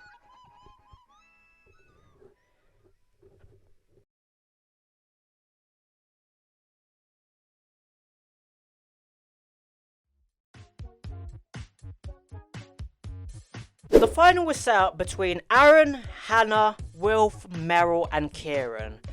Aaron, Meryl and Hannah were faithfuls from the very beginning. Wilf was a traitor from the very beginning, and Kieran had been eliminated in a fake stunt, brought back, played the game as a faithful until he'd been recruited as a traitor by Wilf 2 episodes before the final. Also, some more context from the previous episode. Aaron brought Wilf in for a conversation to try and convince him on Kieran's traitor status, to which Wilf protected him and played coy about it. They also continued later in the day where Meryl and Hannah were convinced that the other traitor had to be a guy because the previous 2 were women. So it was between Aaron and Kieran for them, basically. And it definitely wasn't Aaron, so in their minds it had to be Kieran. Wolf was there with them, and he tried his best to take the heat off Kieran. In fact, he kinda did, putting it more on Aaron, and even warned Kieran that they were onto him. But wires got crossed when Maddie, who was there during that moment earlier, got in a car with Kieran and Aaron after they completed their challenge, who then proceeded to say Meryl and Wilf were saying it was one of you, completely misremembering the conversation, but that was enough to fracture the traitor bond between Wilf and Kieran. They had an argument later that day, and yeah, Kieran is convinced that Wilf will turn on him like he turned on Amanda and Alyssa. And Wilf can't trust Kieran anymore due to him not hiding his emotions well, as well as just being an all-round liability. And that will be an important factor to consider in the final of the Traitors UK Series 1. To sum it up, Wilf has all the power. He's the most trusted faithful, so he has strength in numbers, and the rest are heavily suspicious of Kieran as a traitor, following that final traitor is a man theory. And honestly, like I said, they kinda trust Aaron. The final challenge in this episode is the locked glass search for Moneybags one. They win £20,000, making a total prize fund £101,050. In the car ride from the challenge, Wilf is stuck with Hannah and Meryl. Both Hannah and Meryl are set on voting for Kieran, so Wilf makes his final choice, to betray another traitor. Removing the context of Kieran acting so paranoid and vicious in a new role for a minute, Wilf really was stuck in a corner. Meryl got him to pinky promise they stay together, and guys, you don't break a pinky promise.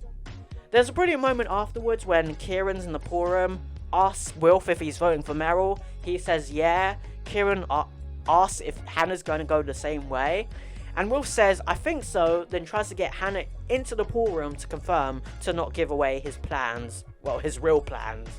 But it really didn't work because the vibes were just off.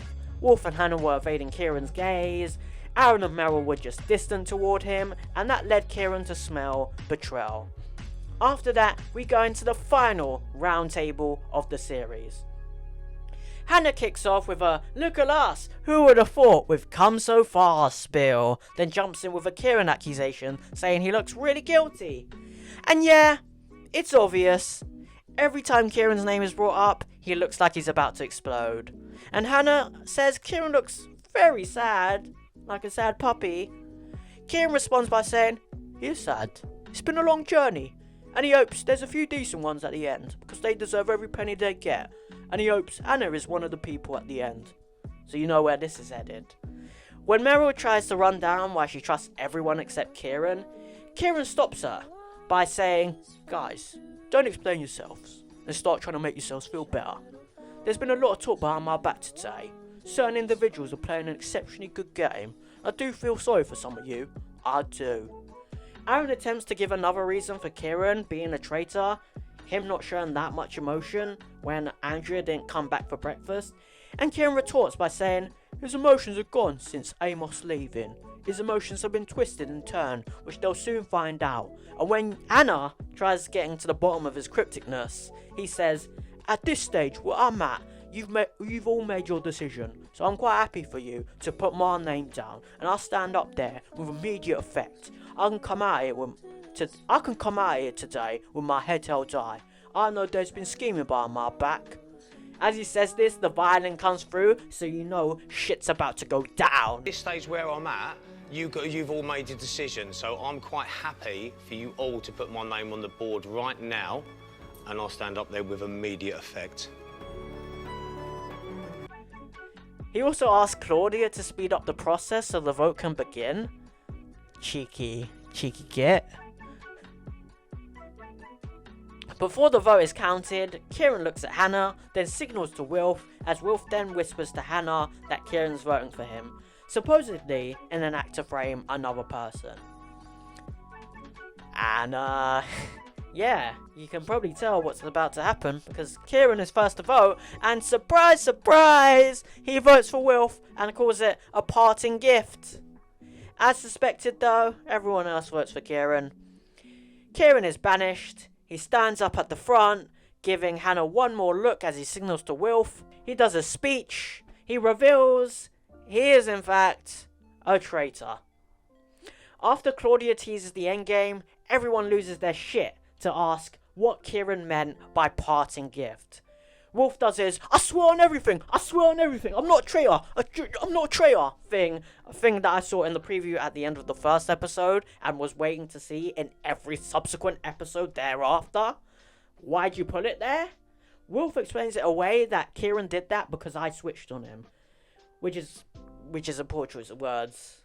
Like, honestly, here is where his overacting becomes his downfall, but that is kind of quickly erased when Hannah says, "I know, but that was weird," and Wolf defends himself by saying, "How do you think I feel? He's literally set me up in front of you guys," which not only is a very good social play, but it works. Everybody buys it. Kinda. I feel like Meryl just believes everything, so she's bought it. The other two, so. Claudia then explains the endgame. They have one final choice. If they believe they're all faithful, they can choose to end the game and split the money 4 ways. However, if they believe there's a traitor amongst them, they can choose to banish again. And if a traitor is left standing, they will take the entire prize fund. Cut to all of them in one room at the big house. Wolf is still trying to justify himself and also apologizes for shouting earlier. Aaron tells him that he'd be so upset with himself if he watches this back and sees that it was this close and was taken from him, to which Wilf asks them to just trust him over Kieran. And he gives an ultimatum that if they vote for him and he reveals he's a faithful and they take that money from him, he can't speak to them ever again. Which is the Wilf bad social deduction thing I purposefully left out of that specific section, but just to reiterate, is a terrible play that is something that ultimately could cost him. Something that confirms the suspicions for Hannah, it seems. In her piece to camera, she says, "It seems so out of character for Wilf to do that." And it really is out of character. That is dumb. Why would you do that? In the final of all places. Oh my god. Claudia talks to each of the final 4 to get their thoughts on the money, how it would change their lives and the experience so far, which then neatly brings us on to the endgame. The rules have already been explained, but specifically they have 2 pouches. One is end the game, and the other is banish again, and they throw one of the pouches in a fire. It'll burn green if it's the end the game option, and if everyone's chosen to end the game, then the game is over. The fire will burn red if it's the banish again option, and if just one of them has gone for that, then there will be a vote to banish someone. Meryl goes first, and her pouch burns green. Oh, bless. Clueless until the very end, even when it's made obvious. Wolf goes next, and obviously his burns green. He's the traitor, man. You gotta get the game. Gotta be done, man. Gotta be done. Hannah's next up, and uh-oh, that's not green. That's red. Her reasoning is the Kieran thing and the ultimatum thing. If you have to give an ultimatum, then there is no trust. They have to go to a vote anyway, but it gets spicier because Aaron's one burnt red too. He has to put his mum first, and the thought of it being taken away is too much. Wolf tries to go down the imagine how I feel route again, but it's all too late. They all vote again. Wolf votes for Aaron, and everybody else votes for Wilf.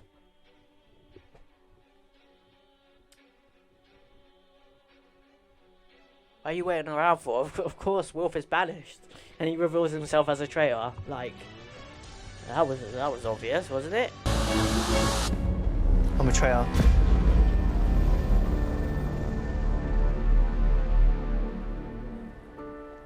You are joking. But it genuinely feels like a weight has been lifted from his shoulder. He gives a little speech about how he's happy for the others, how he's with people he's really liked, how if he were to leave, at least the money's going to these specific people. And the speech, all in all, is very heartwarming. But I don't believe a single word of it. Like, he's lying. He's not telling the truth there. Come on, man. They're all there because he had them wrapped around his little finger. I did the big finger. The little finger. They all trusted him. The people that aren't there were killed because they were smart choices for the gameplay and they were onto them. So this end speech is all bollocks. But it doesn't matter. It's a nice emotional moment. He also heavily implies there's no other traitors, which is like the Kira moment literally 15 minutes ago, but we'll get there in a bit.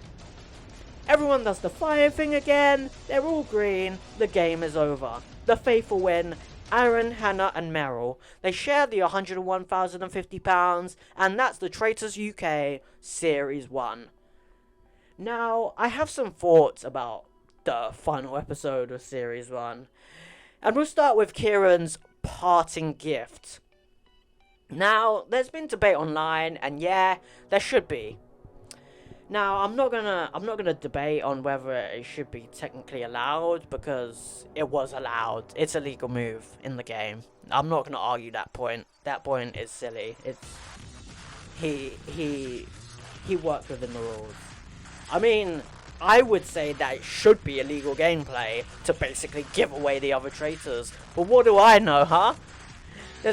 But what I want to focus on is the gamesmanship of it. And this is really where I'm mixed on it happening, I guess. But ultimately lean towards the, come on man, that's not cool side. There's one side of the argument where you go, these were all consequences for Wilf's actions. He's the one that chose Kieran to be a traitor, which was a really bad option, given Kieran was a good faithful and the switch would be visible in his body language and demeanour, which is what happened. And the night they killed Andrea, and he gave the reason that she'll never be voted out in a roundtable, so she has to be killed, which is literally the reason why you recruit her as a traitor. And if she declines your offer, she dies anyway, so no harm lost. Yeah, Wilf recruited Kieran to be a traitor, that backfired, and he later had to turn on Kieran, and he went down swinging. Also karma for backstabbing Alyssa, and then Amanda. I mean, that was even Kieran's reasoning for doing his parting gift. He did the same thing to Alyssa and Amanda. However, he's picking and choosing which bits to remember, and missing context. You see, Wilf wasn't the only person that turned on Alyssa. He wasn't the only person that voted for Alyssa as well. And hell, he wasn't even the deciding vote. You know who that was? If you said the other traitor, Amanda, you'd be correct. Well done, you've been watching the video. Yay, good for you. Also, in terms of turning on Amanda, you could argue he kicked off the discussion on Amanda. In fact, he did kick off the discussions on Amanda. Even my mum is of that same opinion. But at the same time, people, specifically Hannah, clocked onto the fact that Amanda told one person that they're 100% one day, then voted to banish them the next day, which is pretty sus if you ask me. If Wolf voted for anyone other than Amanda on that day, he'd be done. He'd be toast. That'd be over. The traitors, it'd be over. So there's that. And the fact you swung the game to people that didn't really deserve it gameplay-wise. And that may be a bit too harsh. And guys, you know I love Aaron. Aaron is the best human being on this show, without a shadow of a doubt. But can you really tell me they played a really good game? Aaron was hounded all game by Maddie and was wrapped around Amanda's finger. Hannah had some good thoughts in the end, but was wrapped around Will's finger. And Meryl, all three of them trusted Wilf with their lives going into the final episode. And that's ultimately on them, because they didn't want to think of a world where Wilf could be a traitor and was, lying to them. But you were really butthurt, weren't you, Kieran? Didn't even want to put up a fight at the round table to defend yourself, and let's be honest, gave them the game. It's like if I was mad at another person, blood on the clock tower. We were both evil. We were in the final three, and I said, here's the demon. Or he or she is the demon. Or they. He, she, they is the demon, and logged off. That'd be bad conduct, right? And yeah, that analogy falls apart as soon as you remember winning Clock Tower doesn't mean you get 100 grand, but it still makes sense, okay? It still makes sense. And it's hard because it's a fine line. And both sides have their points. They're both right. If the winner were to be based on who played the game the best, only Wilf and Amanda deserved it, really. I could see an argument for Kieran if he was still a faithful. And even Amos, but yeah, Wolf and Amanda played the best game and it wasn't even close. I even did a small poll whether the parting gift was okay gamesmanship wise, and most of the replies were, yeah, it was fine, with one pertinent one being, it wasn't the fault of the person Kieran, but it was the fault of the game's rules not being well designed enough, which is also true. So yeah, it's difficult, but personally, whilst the parting gift created one of the most exhilarating and entertaining television moments of 2022, when looking back as a whole from a gameplay perspective, it's anticlimactic and disappointing. It boils down to the faithfuls who were doomed to lose because of their refusal to see other scenarios, getting their hands held at the last moment to make the right decision to win the game. Again, simplified a very complicated issue since Wilf's decisions also led to that, and also thinking about it from a gameplay, we're all on the same team so we have to win together, / if we don't win, we help people on our team win. But as opposed to, a game where money and pride is on the line so people don't have to be loyal to anyone. But you see what I mean? It left a bad taste in my mouth. Like, looking back and seeing the winners were Aaron, Hannah, and Meryl, that's really disappointing. Like, really, really, really disappointing. Like, I'm pretty sure that there could be, like, really nice people in real life. There's no doubt that Aaron, from just a human level, after the way he was bullied and his motivations of just getting the money to give his mom a house. From a human level, Aaron 100% deserved it. From a human level, he is probably number one on the list that deserved this game. And probably Hannah's a really nice person in real life. Meryl is probably a really nice person in real life. And all power to them. All power to them. But from a gameplay perspective, nah. And if I have to be the villain with this opinion, then so be it. And if they're watching, I'm sorry. But yeah, from the edit, it didn't look very kind. It wasn't very kind to you from a gameplay perspective.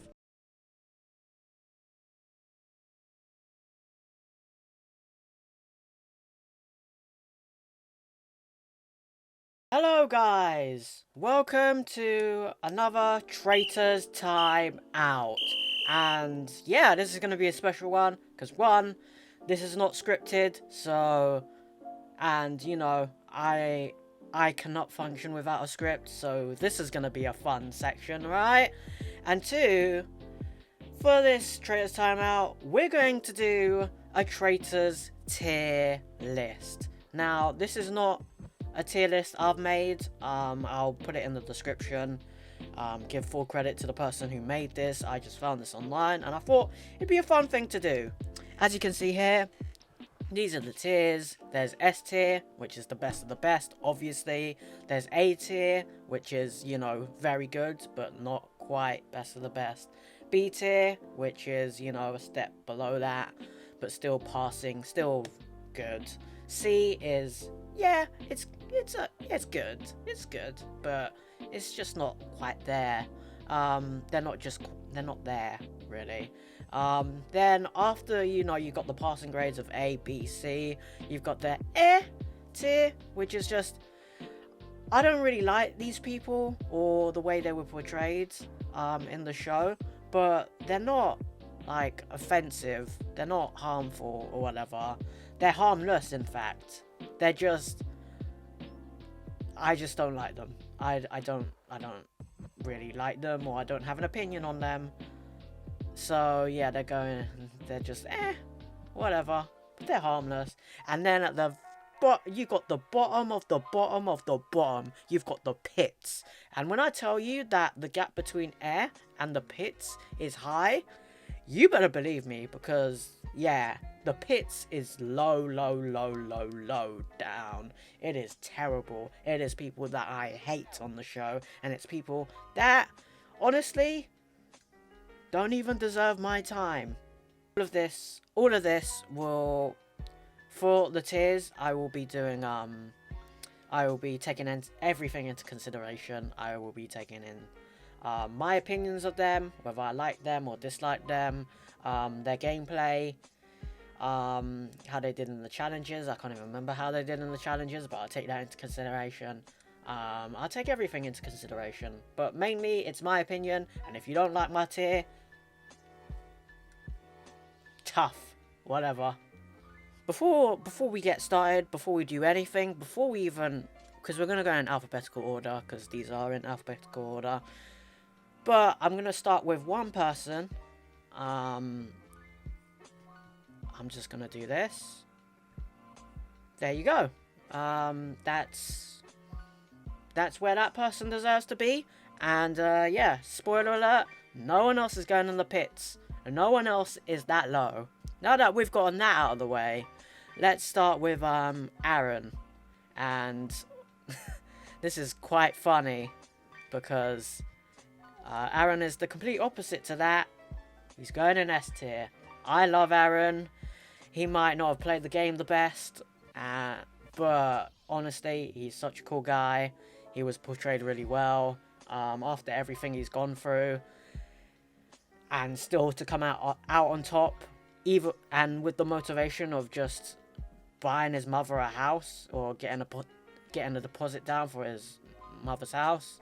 That's honourable, and I love that. We love that. In this house, we love Aaron. I love Aaron. Aaron is going in S tier. You know what? I really liked Aisha. I liked Aisha. She left, what was it, day 2, I think? Yeah, day 2. Very early. She was the first to be killed. Which is a shame. So, I can't justify putting her in S, obviously. I'm not going to put her in S. She's not S. I can't justify putting her in A either. But, because I did really like her, honestly. So, I'm going to put Aisha in B tier. Just because I did like her. I genuinely liked her in the show. But, can't justify putting her in A, because she wasn't there long enough. Alex. Now, Alex was really good. Alex was good. She got out Alyssa.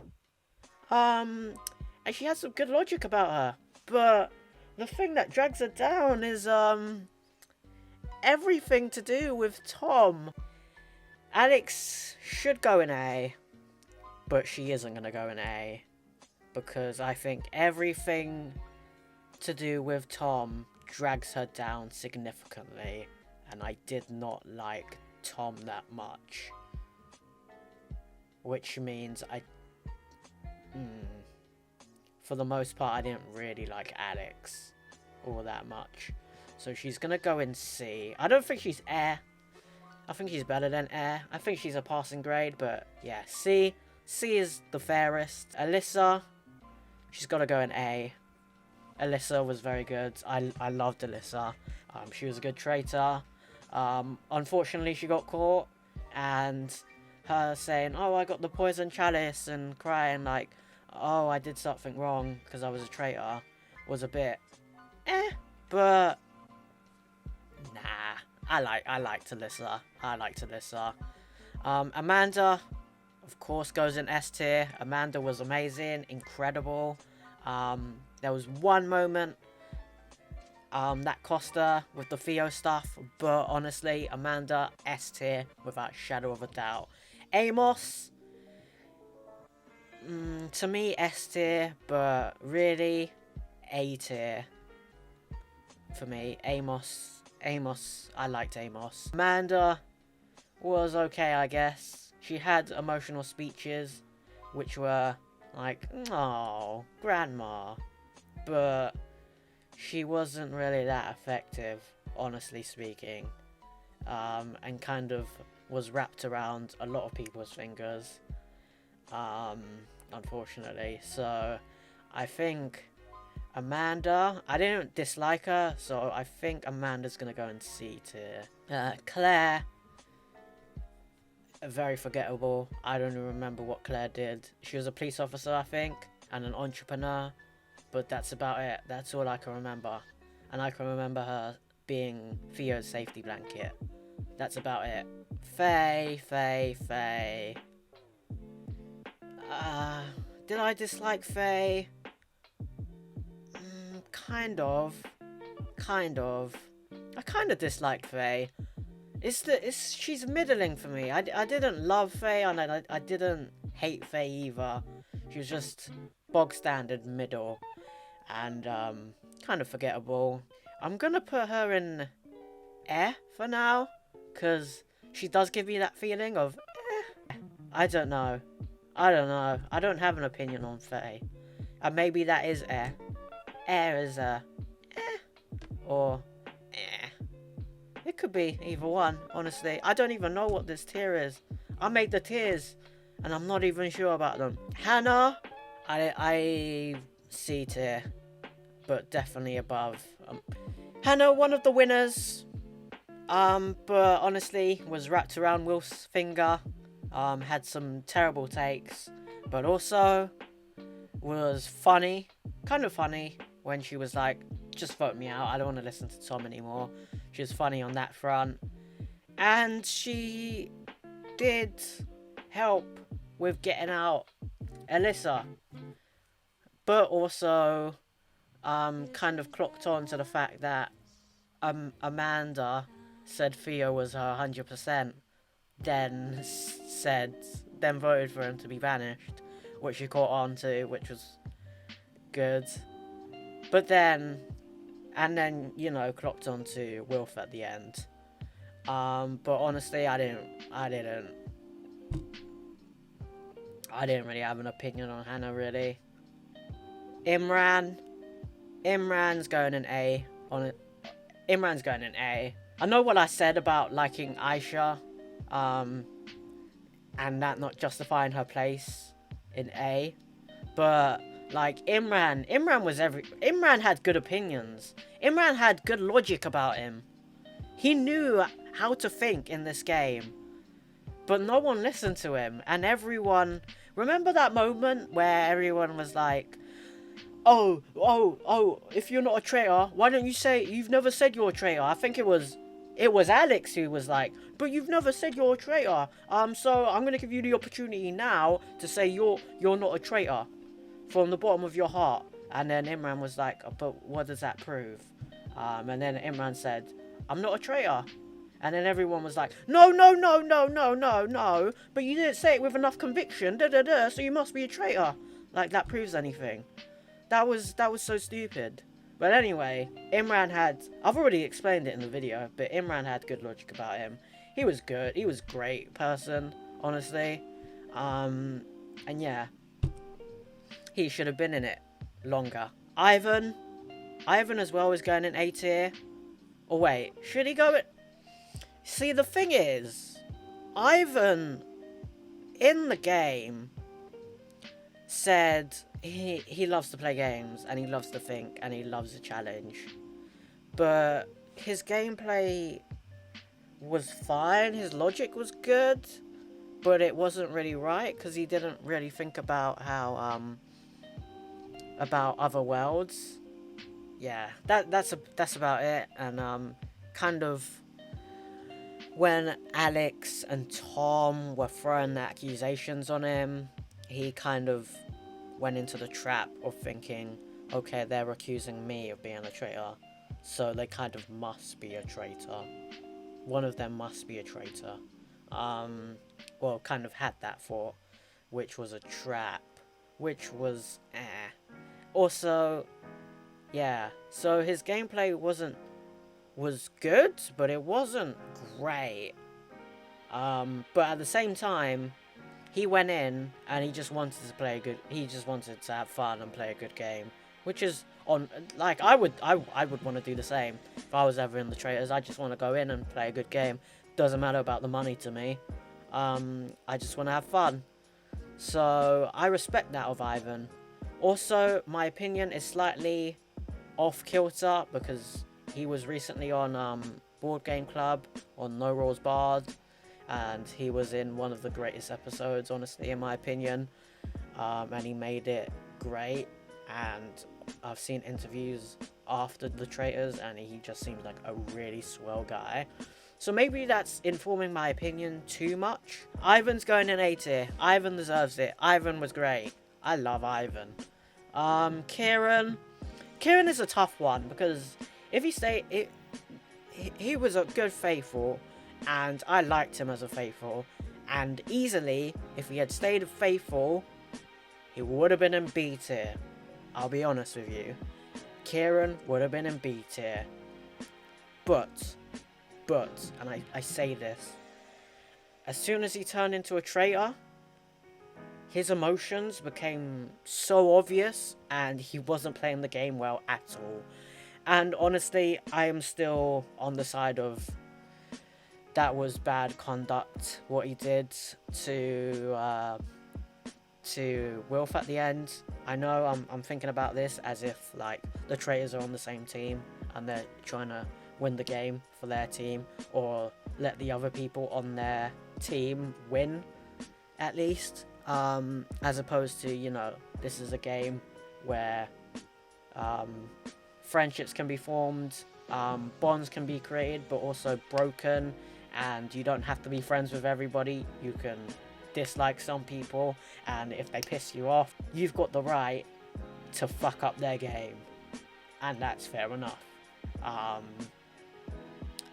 But I'm still like, no, the faithful didn't deserve it in the final episode, and he just gave them the game, which stinks. It stinks to high heaven. Oh my god. Oh, what do I do? Because, like, yeah, faithful, Kieran good, but traitor, Kieran, bad, and then ended up being terrible in my opinion. The fairest I could do is C tier, but every time I think of Kieran nowadays, I think of The Parting Gift, and The Parting Gift for me, as I've already stated in the video, was fucking shit.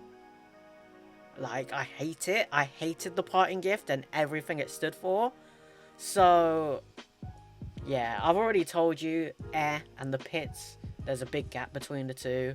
So, yeah, he's not the bottom of, like, no one's going in the pits. I've told you that.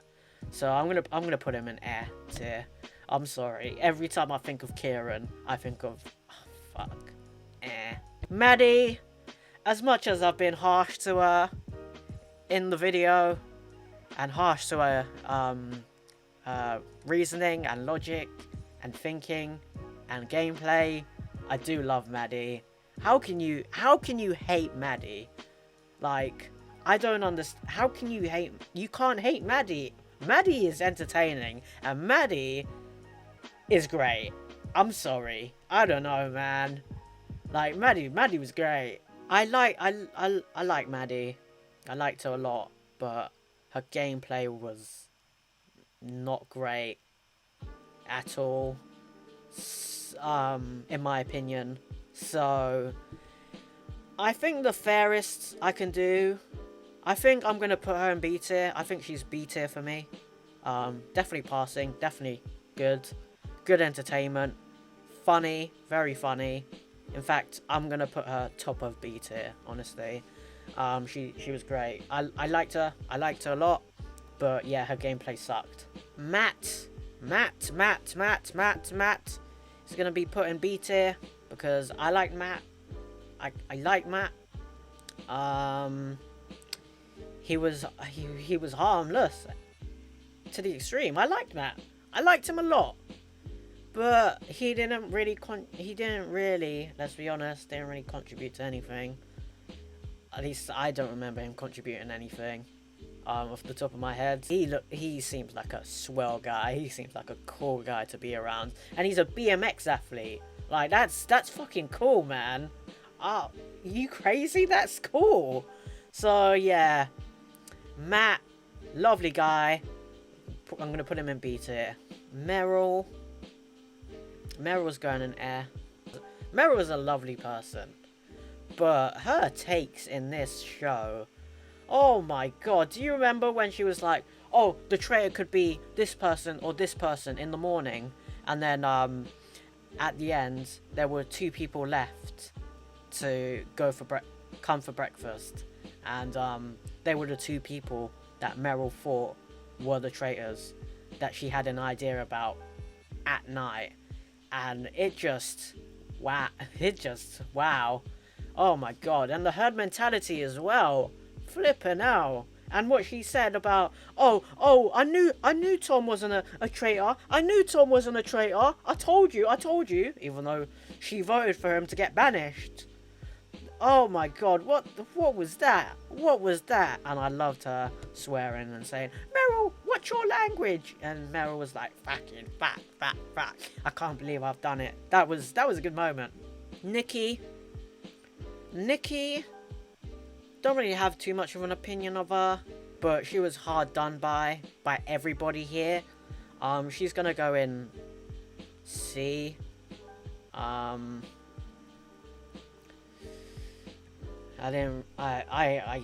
liked Nikki.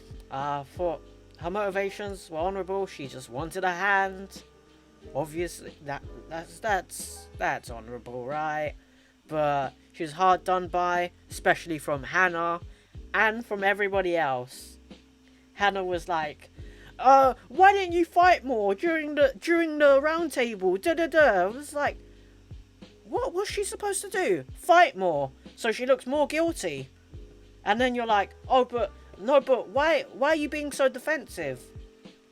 And it's like, I don't get it. I don't understand it. There's no evidence to prove whether someone's a traitor or a faithful.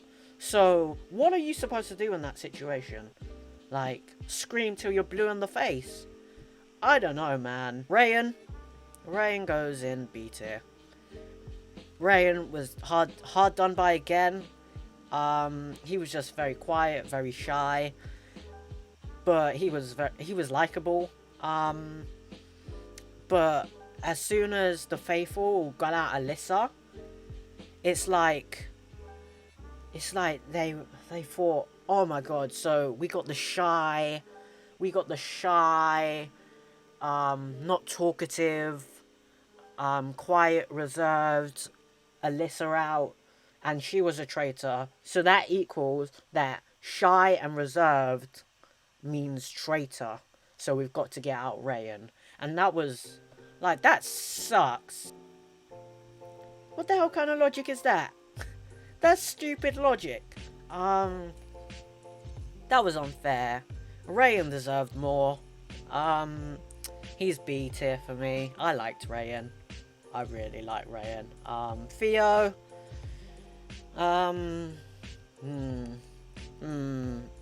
Seems like a lovely bloke, but him being like, "Oh, Claire, my safety blanket. You did that to hurt me." Really stunk. Oh my god. Yeah, I don't know, man. It's between C and F for me. Theo was kind of, but I'm gonna be fair to Theo. I'm gonna put him in C, because he's not that bad. I liked Theo. Theo was good. But he didn't really...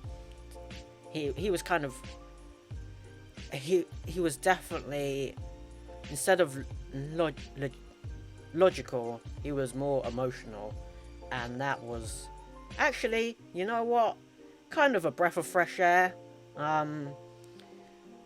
It was a breath of fresh air, and it had its pros and cons, but honestly, it was him.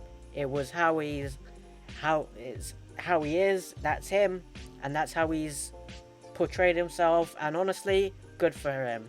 I like him. I respect him for doing that. But yeah, it's just C. Tom the magician, who can read people for a living. Well, I don't think you can read this, mate. Yeah, Tom, buddy. What was it? What was your game plan there, bud? What was it? I could accept, hiding you and Alex's relationship, but at the same time, he panicked when, for the first time ever, Alex's name got dragged, for being like a possible traitor, and he panicked, and he was like, "No, I can tell you, Alex is not a traitor because she's my girlfriend," which makes no sense. Which makes no sense. But yeah, he panicked and did that, and went down a rabbit hole of being like, "Ivan's a traitor, you gotta trust me, you've gotta trust me, I read people for a living, I've seen the signs, I know Ivan's a traitor, and Hannah, I know it," and it's like, "Oh, I know Alyssa's the third traitor, I know Alyssa's a traitor, but I'm gonna keep that in my head, because I can manipulate her, I can manipulate her into keeping me in."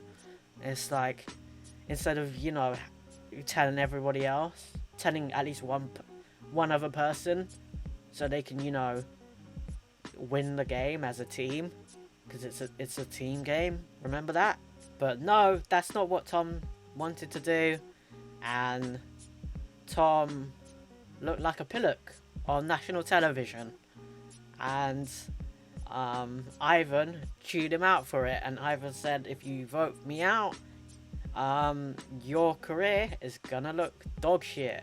You're gonna ruin your career." And Ivan warned him, and Tom was like, "Bet, I'm gonna bet that, I'm gonna do that," and he did it, and Ivan wasn't a traitor. So yeah, he did look awful on national television. You know what? In real life, he's probably a good magician. I've never seen him live. I've never seen him do magic, so I can't speak on him doing magic. But he's probably good. He's probably good at what he does. Obviously, if it's his job, then obviously he must be good at it. He must be competent at it, at least. But the thing is, you don't make sweeping statements like that, because you could be wrong, right? And he went on national television and said, "I know how to read people for a living." And got it completely wrong. And I don't care what happens. I don't care if he got 2 other traitors. If he went out, if he did that, then he'd still be in F tier. Because that's the only thing I'd remember him by.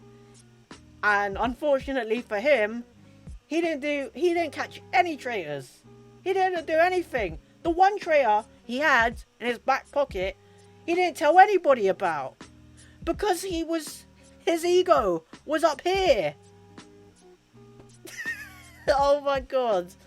Oh, what a... you've almost got to respect it in some aspects.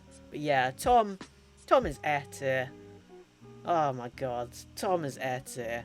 And finally, we have Wilf. Wolf is obviously S tier. Wolf is obviously S tier. Like, do I need to explain myself? He's the best traitor. He was the best traitor. He acted so good.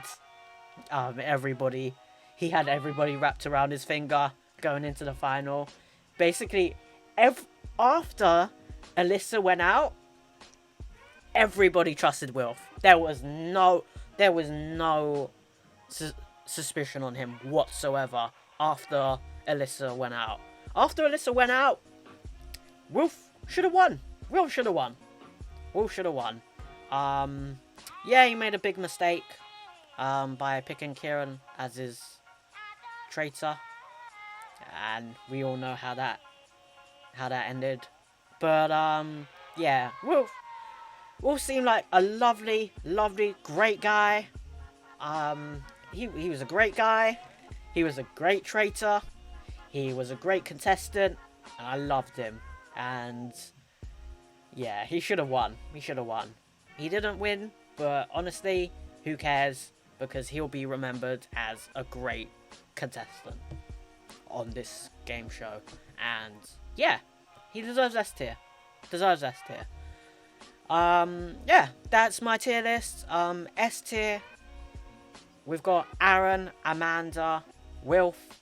In A tier, we've got Alyssa, Amos, Imran, and Ivan. In B tier, we've got Maddie, we've got Rayan, we've got Matt, and we've got Aisha. In C tier, we've got Alex, we've got Nikki, we've got Theo, we've got Andrea, and we've got Hannah. In A tier, we've got Claire, we've got Faye, we've got Kieran, we've got Meryl, and we've got Tom. And in the pits, we've got that bully. So, yeah, that's my Traitors UK tier list. I hope you enjoyed. It might not come out the greatest because, like I said, me without a script doesn't really work. But hopefully, Editor Me can make this look very good and put some music behind it so it seems very funny in the edit and stuff and improve it. I've been recording for 40 minutes. That's longer than I thought it would ever be. But yeah, thank you. This is Traitors Time Out tier list complete. And yeah, if you're wondering why I'm not wearing a cloak in this Traitors Time Out, it's because it's fucking hot. And I'm not wearing a cloak. Okay? Technically, it's not a cloak, it's Jedi robes that my uncle got for me, which is very cool. But yeah, I'm not wearing the cloak because it's really hot. And yeah, it's not too hot, so I can wear this hoodie, but I'm not wearing the cloak for this Traitors Time Out. Yeah, that's it.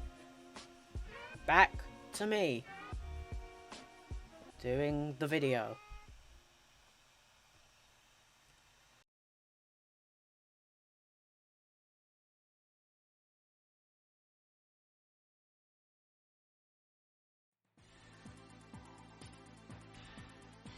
I've alluded to this many times, but there are quite a few things to improve for this series going forward. And it mainly comes down to the actual game. It's very unbalanced, isn't it? The traitors go in with such an advantageous situation, and the faithful get zero credible information, leading them to sus people on the tiniest little thing, which results in it taking 6 episodes of the actual series to banish just 1. And by the way, that's 6 out of 12 episodes. So that's half the series where nothing gets done. And the faithful are just getting trounced. And the traitors get this insane recruitment mechanic that happens every time one is found. And the only reason it wasn't as powerful was because of personal choice. Though, don't get me wrong, after Alex's refusal, future players will and should accept it since it's undetectable and overpowered, and I'm just realizing that was a gameplay bad that I should have included for Alex, but I didn't. And shields are the Faithful's only real defense, literally against the Traitors, but even that's useless because you can still be banished whilst having one. No wonder people end up resorting to personal biases and the old, I'm not really close with you, you're not in my clique, so I'm gonna vote for you, or equally annoying herd mentality bollocks. The game actively gets you to think like that, so there's some fixing that needs doing, is what I'm trying to say. And I will suggest some things that will improve the game, rebalance it, and give some added suggestions from some Discord buds. And I will do all of that without just saying, you should just play Blood on the Clock Tower. But all I'm going to say is, if they just played Clock Tower, there'd be no game mechanic issues whatsoever. Like, just get the Pandemonium Institute, get Ben Burns, make a TV show out of it, there you go, you've got a hit. Guaranteed. But no, we're working with the Traitors, I guess.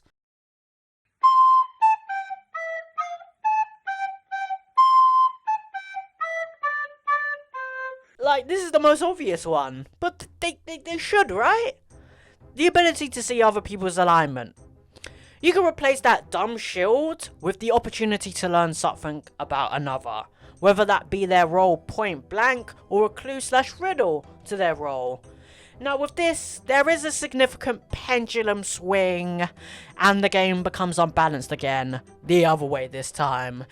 Like, someone could just learn a role, tell the group, and the group either banishes the person with the learned role and get it right if they're a traitor immediately, or they banish the person who learnt that person's role in case they're lying, they reveal they're a faithful or whatever, then they banish the person with the learnt role, and if it's traitor, they get it right. I mean, either or both parties could be lying to create chaos, as it were, so that scenario could open many worlds, but ultimately, yeah, that's pretty overpowered. So you just keep the overpowered traitor recruitment mechanic. You could have that information gathering mechanic only be a possibility a few times in the series, and people could compete with each other to outright win them. Like in the Australian Traitors, where people compete with each other to outright win shields, as opposed to the winning team of this challenge has an opportunity to win a shield. Yeah, scrap the shield, and you introduce this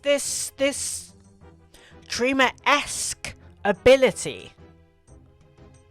Now, I said I wouldn't give a they should just play Clock Tower suggestion. I didn't say I wouldn't reference it. Like, it's a social deduction game and it's really good and 10 times better than this game could ever be. So yeah, I'm gonna reference it.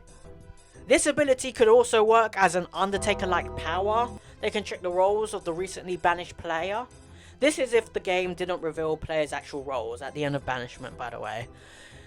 The Faithful getting information, however small or infrequent, would weasel out players' temptation to base everything on small, insignificant details, like the razor glass accusation, Maddie's theories, or everything Tom, the definitely right because it's my profession magician, did.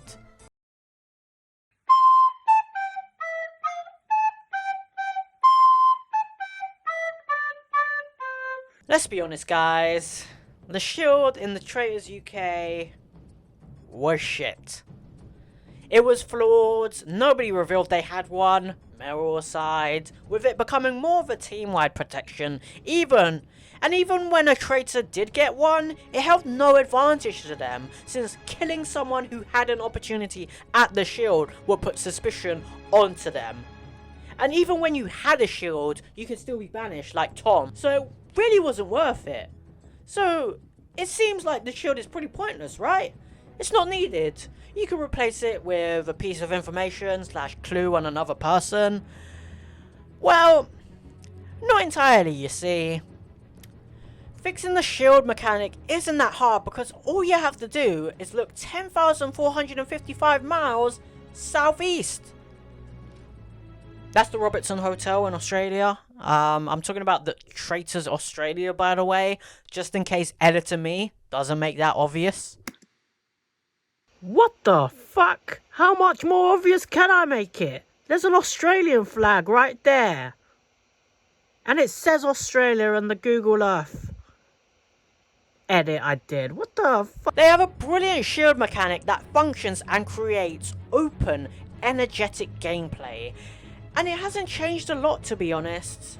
I mean, except the outright winning of it separate from the challenges. Like, it still protects you from murder, which is literally exactly the same as the UK one. It just protects someone from banishment too.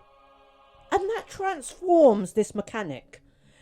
You could be the most suspected person in the castle, but if you get that shield, that is actual protection.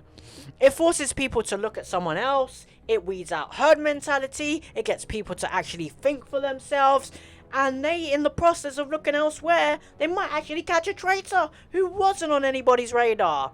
It's game changing. Even the traitors can use it to escape banishment. It opens the playing field and makes it dynamic. Just this one little change. Like, guys, if you don't want to give faithful information, then at least improve the shield by protecting against banishment, because right now the shield is worthless. It's unbalanced, like I said. The traitors get all this power with knowing each other and these recruitment mechanics, and the faithful power is peanuts compared. But if you just changed it to banishment, if you change the shield to banishment too, that'd really work. Speaking of the traitor's recruitment mechanic,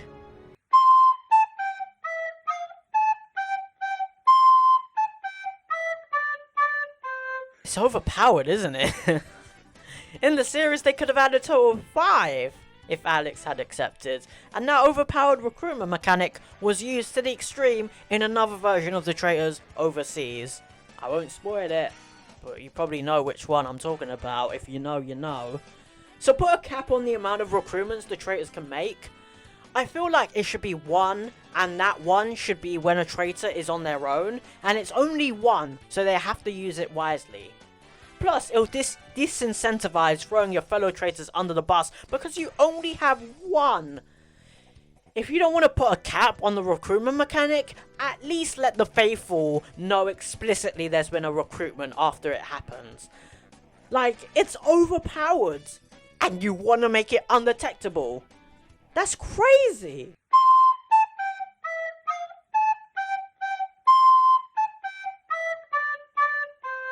We need to disincentivize traitors turning on each other, or at least stop incentivizing it. So I propose that if a traitor votes out another traitor, or at least is at most fault for another traitor being banished, there should be a disadvantage for them. That disadvantage is no murders happen that night, so could clue in the faithful, and they could benefit from that knowledge. This way, people's eyes would be on the people who voted out that traitor, which would be nearly all of them, to see who the traitor is. I mean, saying that, I've already clocked onto a problem with that, and that's confirming faithful who didn't vote for that traitor, but it's the BBC, it's Studio Lambert, you got people smarter than me, it still works, you can figure it out, guys. And it disincentivizes herd mentality as well. You want to go with the crowd? Well, boom, you're a traitor suspect now. I still think that's a pretty good idea. That's pretty neat.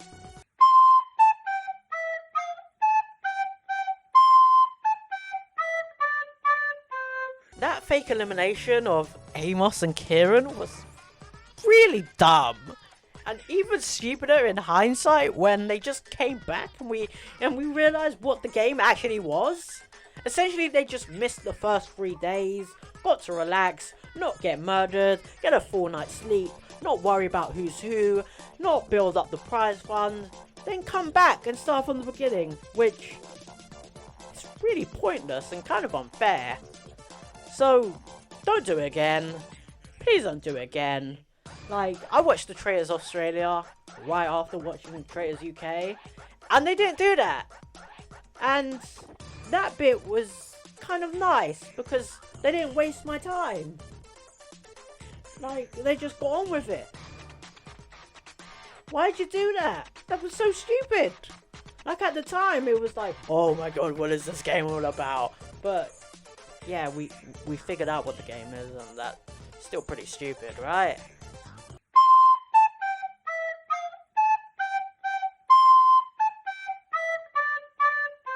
I mean, Clock Tower doesn't have role reveals after someone is executed, so why does the Traitors keep everybody in the dark, except of course the actual traitors? Especially when someone is banished. Don't have anyone 100% confirmable. And I know the only way they are is by banishment, but scrap that. Sure, you won't have the reveal and the reaction shots, but this balances out the game, and probably will entail more drama and paranoia, because everybody knows nothing. That's a double negative. My mum will be so disappointed, but I'm sorry. That's a fix that doesn't really need to be fixed. If it ain't broke, don't fix it. I'm more of a hopeful, hey, you know, this would be a cool idea. So that will enhance the shows. Just do it. But I add onto this role reveal idea and this add-on that does genuinely fix a problem about the final episode. You should not have role reveals in the end game. You should not. Actually, scrap that. There should be no role reveals in the final period. Wolf leaving, saying he's a traitor, and in other words, hinting that there was no need to worry because there's not another traitor amongst you, stunk of cat wee-wee. You shouldn't have had it. The way you iron that out is no role reveals at all. They have the same choice, end the game or vote again. If they vote again, the player with the most amount of votes leaves. They can have a speech, but they can't reveal their role. And the remaining players contemplate whether they've done the right thing, and they still have their choice of ending the game or voting again. You know, they have to think about it. This as well as in the final as a whole. That Kieran incident wouldn't have happened with this, which again would get the other players to actually think about whether they got rid of the traitors or not.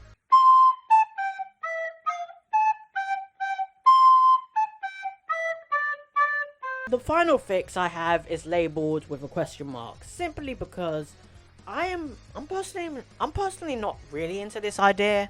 I think the challenges are boring but essentially necessary, and any complications would lead into more unbalancing for the game. But I did ask Discord buddies if they had any improvement ideas for Traitors Season 2, and this is one of the ones some people had, which I do see. Also, I give full credit to them for the role reveals in the final idea. I didn't think of that one, which fixes a whole bunch. And some people gave answers I'd already thought of, but feel like mentioning because thanks for getting back to me. Sorry for adding the entire server with questions twice. It's fine though, it's been a couple of months, everybody's forgotten. But back to the actual fix. The challenges suck and have nothing to do with the game. So let's make them part of the game. It could be reminiscent of Trapped on CBBC, or well, the BBC owned Trapped, so you could just rip it off. You can do that, you know, you're allowed to do that. Just have an extra traitor's goal of sabotaging challenges without getting caught. They could take some of the prize fund that is missed due to their sabotages. Maybe the prize fund itself is influenced in some way if the traitors were on the winning team. It's a fun idea. That could be something to consider. And yeah, in hindsight of writing all of this, I have a feeling they won't change a single thing. I have a feeling they might just not change a single thing, and that'd be really stupid.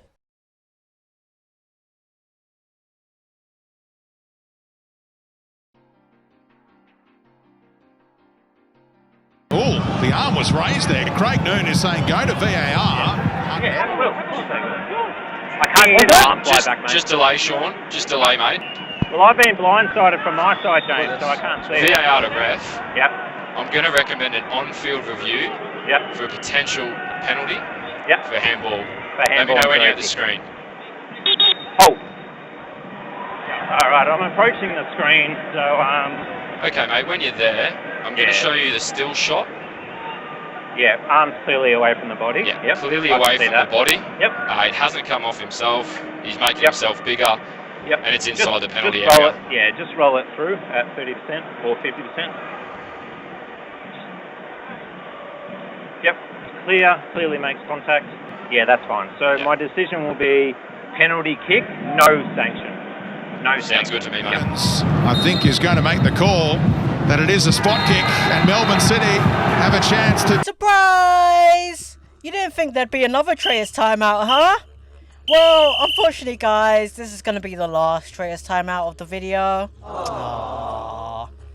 But fortunately for you, because I procrastinated hard writing the script for this video, I started in January, by the way, I ended up binging Season 1 of the Traitors Australia. And this is the reason why I'm filming this Traitors timeout sitting under my table. Get it? Because it's down under. You could say Network 10 had a werewolf style reality show, and I have some thoughts. Though, I actually have some thoughts though. It won't take as long as like the UK one to talk about, unless you want that video. Oh, actually, what's an unrealistic goal I could give? Because that video is not in my plans right now.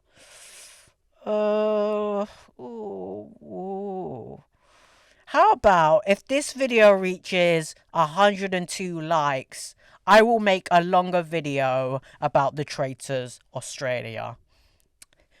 Fools, I'll never reach that. I don't even have 102 subscribers. So my thoughts on the Traitors Australia Season 1 is that it was very good. Honestly speaking, I kind of preferred it to the UK one. I know, Suella, take away my citizenship. The best way to describe the difference between the two is the Australian one is just a much better game, but the UK one is just way more entertaining. Yes, that statement is highly subjective in of itself. Well, if having a better game is more entertaining to me, and I hear you. And honestly, I kind of agree personally. I kind of prefer the Traitors Australia. It's more entertaining because it was a better game, etc. I thought the gameplay was much better in the Australian one, mainly because I really don't want to sound mean here, but I will. And I'm sorry about that. But everyone here was just a lot smarter. You had chess champions, people with high IQs, business people, you had actors, a clairvoyant, photographers who play a lot of board games, and legal professionals. You even had a photojournalist who was held hostage by Islamist insurgents in Somalia who now works as, get this, a hostage negotiator. This series is stacked with a great cast of people. People figured things out, people used logic and reason, people weren't petty. Well, except for that one moment they were, but he deserved it. He was unraveling like John Gracie. Like, they had to get him out of there. People didn't take it too seriously. They knew it was a game. They knew it was a game. One traitor got banished, and instead of, for instance, crying, saying they'd been given the poison chalice and apologizing for it, just went, "Ah, you got me. I had fun, guys. Good luck. See you later." The tonal whiplash I got from that. Gee, holy shit. Incredible. This is my version. More my speed. Definitely more my speed. Chloe, the clairvoyant, pulled the most baller shit I've ever seen in this show, period. I don't want to spoil it, but all I can say is that she is so fucking cool. Like, she's incredible. Middy was incredible. Mark was a traitor hunter. Kate played a blinder. Alex was on fire all throughout the season. Oh my god, episode 9 with Kate and Teresa. best thing I've ever seen in this entire show. Maybe out of every single international version. I mean, I can't verify that because I haven't seen every international version, let alone the original. Though it was a great moment. Episode 9 is the best episode ever out of the entire show. It was shot beautifully. The host Roger Corser was great. The shield, like I said, was great, as well as the challenges to get them. The hotel they stayed at wasn't to the same caliber as the castle, but the way it was shot made it look fantastic. The way character backstories were given and shot was amazing too. The visual of the silver bars look way better than the circular gold bars in the UK one, in my opinion. All of this greatness culminates in an ending where I've not got a bad taste in my mouth. Like, the thing that happens feels earned, it feels deserved, and it doesn't feel handed to. It's brilliant. I love the Traitors Australia. I love season 1. It flopped in Australia apparently, and I don't know why, because it's a really good show. Though it's not all sunshine and roses. Like, I believe the Traitors Australia has played the game of the Traitors the best I think it can be played, without seeing the other versions, of course. However, it was still very unbalanced, but opposite to the UK one, and weighed heavily to the other side. If you know, you know. The cast were great, but outside of like 2 people, I didn't know anyone's motivations for winning the money. And yeah, there's emotion in it, but not to the same caliber as the UK one. Also, the scenario of the endgame can leave a bad taste in your mouth. I mean, it didn't really for me, but I know someone who it has done, and yeah, I get it. But yeah, Traitors Australia, if you have an opportunity to watch it, go watch it. Please watch it. Oh my god, it's so good. It's so good, man. It's so good. What other Australian things can I do? Pull it on the Barbie. That's not Australian. That a dingo ate my baby. That's more Australian. I can't wait to vote in the referendum this year to see if we can recognise the indigenous population in our constitution. Even though they were here first, this is their land, then we pillaged it and made it our home. That'd be like having a home, it being stolen, then the person that stole the home saying, you know what? My bad. I'm not going to give it back to you because it's my home now. But I got a new broadband, so here's the new Wi-Fi password.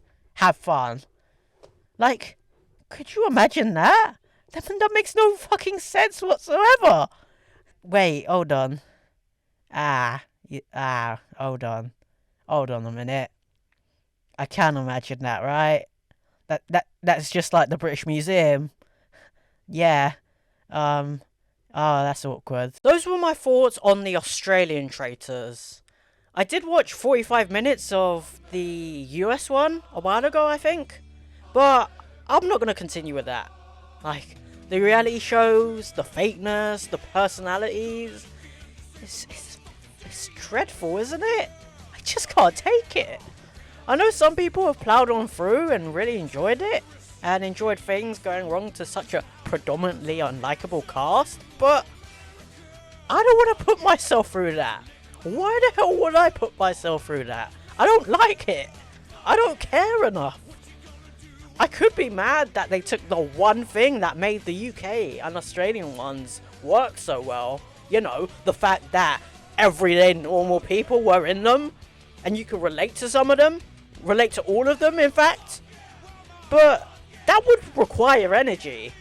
And this series, if it doesn't deserve anything, it definitely does not deserve my energy. I must be allergic to American reality shows, because all of the ones I see, I don't like. I don't like them. Except any shows that involve Gordon Ramsay, weirdly enough. What the fuck?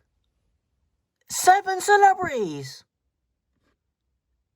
This is Australia. What the hell is this? No. No, no. No. No, no, no, no, no. No, this isn't happening. No. Celebrities. Really? This is all your fault. You know that? You dumb Australians. You just had to watch the series. You just had to watch the series, but you didn't even do that. Why didn't you do that? You'd rather watch, what, Love Island or Married at First Sight, those stupid reality shows, but you don't watch the good one, huh? This is all your fault. I'm blaming all of you. All of the Australians that didn't watch this show, and apparently that was a lot of you. I'm blaming all of you. This is your fault. This is your fault. They're ruining the show because it's because of you, because you didn't watch it. And now they're bringing in celebrities. They're bringing in reality TV show stars, and it's gonna be ruined. It's gonna be ruined. Trust me. Like, I'll give it a chance. I'll give it episode 1 maybe, but if it's anything like the US one, it will be shit. It'll be shit. It'll be ruined. Like, yeah, Britain, us, Britain. Brexit means Brexit. Britain is for the British. Stop the boats. Us, Britain. Yes, us. We supported our traitors. We supported our Traitors series. We showed out for that. And there was a World Cup going on at the same time. And we still watched. But you couldn't even do that. Your thing aired in October. There was no excuses. Yet no one watched it. And now it's going to be ruined. It's going to be ruined. Because there's celebrities coming in. It's all your fault. I blame every single Australian. That's your fault. That's your fault. And it's going to be ruined.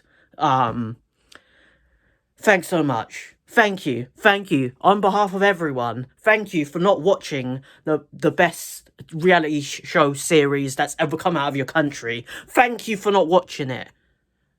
Thank you so much. What does the saying go? I've not come here to fuck spiders. You like saying that, don't you? That's a good Australian saying, isn't it?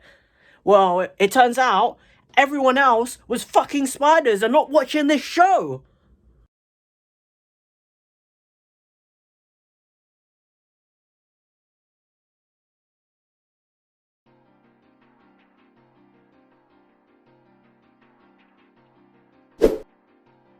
So, overall, the Traitors UK is an incredibly good show. I may not like some bits of it, particularly the gameplay part, like, that was terrible, but I still enjoyed it so much. I wouldn't be making this entire video if I didn't like this show. There's room for improvement like any show on Earth, like, a lot of improvement, especially from a gameplay perspective, but I had a lot of fun. And if I'm being honest with myself, between hanging out with my mum, discussions with Discord buds, and seeing the tweets and buzz online, it was kind of the highlight for World Cup season for me. And it was the same for a lot of you. Don't lie to yourselves. Be honest. Anything to make me forget about the rampant lying, striking nurses, doctors, rail workers, teachers, university staff, as well as food banks, Brexit, cost of living, inflation, xenophobic rhetoric rising, homophobia, oh yeah, can't forget that racism always running about, especially given the latest migration bill, and of course the innate transphobia in the DNA of this country being encouraged by those in powerful positions to stoke division, hatred, and mass hysteria to distract everybody from the real problems that actually plague us. But what do I know, hey? I'm just a lefty woke snowflake. Series good. Can't wait for season 2. Hope they fix the gameplay, make the shields protect from banishment too. Put Claudia Winkleman in more stuff on television, please. And I really hope Aaron is having a nice day. You deserve it, man.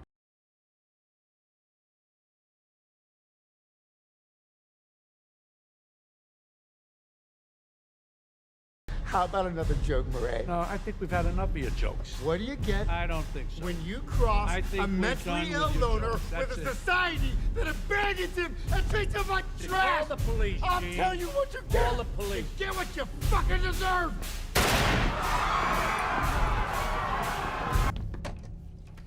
Good night. And always remember... I was popular. People liked